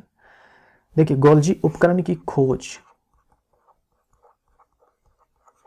ये खोज जो है कैमिलो गोल्जी ने की थी, कैमिलो गोल्जी ने की थी 1898 में, कैमिलो गोल्जी ने की थी। और इसी के अध्ययन के लिए इन्होंने सिल्वर नाइट्रेट घोल का इस्तेमाल किया था। और एक रिएक्शन है जो आप याद रखेंगे, ब्लैक रिएक्शन, कि ब्लैक रिएक्शन का इस्तेमाल किसके स्टडी के लिए किया था, गोल्जी उपकरण के लिए किया था। किसने किया था, कैमिलो गोल्जी ने किया था। केंद्रक के अलावा वह अंगक जिसमें डीएनए होता है, क्लोरोप्लास्ट और माइटोकॉन्ड्रिया, सी हमारा आंसर। निम्नलिखित में से किसको कोशिका की रसोई कहा जाता है, kitchen house of the cell कहा जाता है। हरित लवक को, क्लोरोप्लास्ट को, क्योंकि इसमें फोटोसिंथेसिस होता है। कोशिका में लिपिड अणुओं को निम्न के द्वारा संश्लेषित किया जाता है। तो लिपिड अणुओं को संश्लेषित किया जाता है चिकनी अंतर्द्रव्यी जालिका के द्वारा। यह स्मूथ एंडोप्लाज्मिक रेटिकुलम जो लिपिड बनाएगी। यह रफ एंडोप्लाज्मिक रेटिकुलम जो प्रोटीन बनाएगी। और इन दोनों को पैक करने का काम ये गोल्जी का ही करेगा, है ना। पैकेजिंग करेगा और क्या करेगा, मॉडिफिकेशन करेगा। अगर कुछ करना हुआ मॉडिफाई तो पैकेजिंग एंड मॉडिफिकेशन का काम गोल्जी उपकरण करेगा। नई कोशिका का निर्माण पूर्व स्थित कोशिका से होने की बात किसने बताई? मैंने आपसे कहा था कि श्लाइडन एंड श्वान ने कोशिका सिद्धांत दिया, राइट। कोशिका सिद्धांत दिया, कहा कि कोशिका जो है, जो भी जीव है वो कोशिकाओं से बनती है, लेकिन इन्होंने ये नहीं कहा कि नई कोशिका का निर्माण कैसे होता है। बाद में आते हैं रुडोल्फ विर्चो। जब रुडोल्फ विर्चो आए तो उन्होंने कोशिका सिद्धांत में थोड़ा सा मॉडिफिकेशन किया, एक लाइन और उन्होंने ऐड कर दिया कि जो नई कोशिका है ये पूर्व स्थित कोशिकाओं से ही बनती है। नई कोशिका का निर्माण जो है पूर्व स्थित कोशिकाओं से ही होता है, कोशिका विभाजन के जरिए। तो अब जो आधुनिक कोशिका सिद्धांत है उसमें श्लाइडन एंड श्वान ने जो कहा वो तो है ही, साथ में रुडोल्फ विर्चो ने ये जो लाइन जोड़ दिया ये भी है। तो विर्चो हमारा यहाँ पर आंसर हो जाएगा। कोशिका सिद्धांत निम्न द्वारा प्रतिपादित किया गया। अगर पूछा जाए सेल थ्योरी किसने दिया, कोशिका सिद्धांत किसने दिया, तो आंसर होगा श्लाइडन एंड श्वान ने। लेकिन अगर कहा जाए कि आधुनिक कोशिका सिद्धांत किसने दिया, तो उसी में एक और नाम जुड़ जाएगा, रुडोल्फ विर्चो का। रुडोल्फ विर्चो का केवल कोशिका सिद्धांत दे रखा है यहाँ पर, तो श्लाइडन एंड श्वान हो जाएगा। आधुनिक कोशिका सिद्धांत में विर्चो ने जो बात कही नई कोशिका का निर्माण पुरानी कोशिकाओं से ही होता है कोशिका विभाजन के जरिए, वो भी ऐड हो जाएगा, ठीक है। प्रोकैरियोटिक कोशिका में दिखने वाला एकमात्र कोशिका अंगक है। प्रोकैरियोटिक कोशिका में आपको जो है कोशिकांग के नाम पर केवल और केवल राइबोसोम दिखेगा। प्रोकैरियोटिक कोशिका में जो है एक महत्वपूर्ण संरचना होती है जिसको मीसोसोम कहा जाता है। जिसे क्या कहा जाता है, मीसोसोम कहा जाता है। Very very important. जिसे क्या कहा जाता है, मीसोसोम कहा जाता है। ये क्या है, मीसोसोम है ना, मीसोसोम है। क्या काम है इसका? जो काम यूकैरियोटिक कोशिका में माइटोकॉन्ड्रिया के द्वारा किया जाता है वही काम जो है मीसोसोम कर देती है प्रोकैरियोटिक कोशिका में, ठीक है। तो हम बोल सकते हैं एक्ट लाइक, मतलब कार्य करता है माइटोकॉन्ड्रिया के जैसे। माइटोकॉन्ड्रिया के जैसा ये काम करता है। एक तो ये है। दूसरा, हेल्प्स इन सेल डिवीजन, कोशिका विभाजन में जो है ये मीसोसोम मदद करता है। बी हमारा यहाँ पर राइट आंसर है। कहाँ मिलेगा ये? प्रोकैरियोट्स में। जब भी मैं बोलूँ प्रोकैरियोट्स तो मतलब समझ जाना कि बैक्टीरिया की बात की जा रही है, ठीक है। वह अंगक जिसमें कोशिका भित्ति नहीं होती है। तो यहाँ पर कोशिका भित्ति नहीं होती है कहने का मतलब यही है कि जिनके पास अपना कोई मेम्ब्रेन नहीं होता है, जिसके पास अपनी कोई झिल्ली नहीं होती है। तो देखो गोल्जी उपकरण के पास अपनी झिल्ली होती है, हरितलवक के पास भी है, केंद्रक के पास भी है, राइबोसोम के पास नहीं है। ग्रेनुलर स्ट्रक्चर है, ये दाने जैसी संरचना होती है, अपनी कोई झिल्ली नहीं होती है। A answer. 1 माइक्रोमीटर होता है 10 पे पावर -6। लाइसोसोम उत्पन्न होते हैं, लाइसोसोम उत्पन्न होते हैं गोल्जी उपकरण से। रफ एंडोप्लाज्मिक रेटिकुलम के द्वारा एंजाइम्स बनाए जाते हैं लाइसोसोम के, उसको पैक किया जाता है गोल्जी उपकरण के द्वारा। सजीव कोशिकाएं निम्न के द्वारा खोजी गई। जीवित कोशिका जो है खोजी गई ल्यूवेनहॉक के द्वारा, ल्यूवेनहॉक के द्वारा। सी हमारा आंसर। निम्नलिखित कथनों में से विसंगत कथन को चुनिए। अर्धपारगम्य झिल्ली से होकर जाने वाले जल की गति उसमें घुले हुए पदार्थ की मात्रा से प्रभावित होती है। ये बिल्कुल सही है। जल की गति इस बात पर डिपेंड करती है कि जल में जो घुले हुए पदार्थ हैं उनकी मात्रा क्या है। तो जो सेमी परमेबल मेम्ब्रेन होती है उससे जो जल गुजर रहा है, जल की गति हो रही है, उसकी गति जो है ये प्रभावित होती है कि जल में जो पदार्थ घुले हुए हैं उसकी मात्रा क्या है, क्योंकि वहीं से डिसाइड होगा कि हाइपोटोनिक है या हाइपरटोनिक है। झिल्ली कार्बनिक अणुओं जैसे प्रोटीन और लिपिड से बनी होती है, फॉस्फोलिपिड प्लस प्रोटीन से बनी होती है। कार्बनिक विलायक में घुलनशील अणु झिल्ली से होकर आसानी से गुजर जाते हैं। सही है। कार्बनिक विलायक ऑर्गेनिक सॉल्वेंट में घुलनशील अणु झिल्ली में से होकर आसानी से गुजर जाते हैं। सही है। पादपों में कोशिका झिल्ली काइटिन शर्करा की होती है, ये गलत हो जाएगा। काइटिन शर्करा की तो कवक में होती है। तो जो भी आपने अभी पढ़ा उसका PDF डाउनलोड करने के लिए या फिर A4 साइज में केवल सवालों का PDF डाउनलोड करने के लिए आप हमारे ऐप को डाउनलोड कीजिए प्ले स्टोर से। डाउनलोड कीजिए, वहाँ पर साइनअप कीजिए और यहाँ पर आप क्लिक करेंगे तो फ्री मटेरियल आपको मिलेगा, उसी में आपको ये PDF मिल जाएगा, जो भी मैंने आपको यहाँ पर ये सब पढ़ाया और साथ में सवालों का जो A4 साइज में PDF है वो। लिंक आपको मिलेगा कमेंट बॉक्स में एंड डिस्क्रिप्शन बॉक्स में, एंड टेलीग्राम चैनल को भी ज़रूर से ज़रूर ज्वाइन कर लेना आप। तो यहाँ पर ये चैप्टर जो है हमारा समाप्त होता है। वीडियो अगर आपको अच्छा लगा हो तो प्लीज़ आप वीडियो को लाइक ज़रूर करें, वीडियो को लाइक ज़रूर करें। Thank you so much.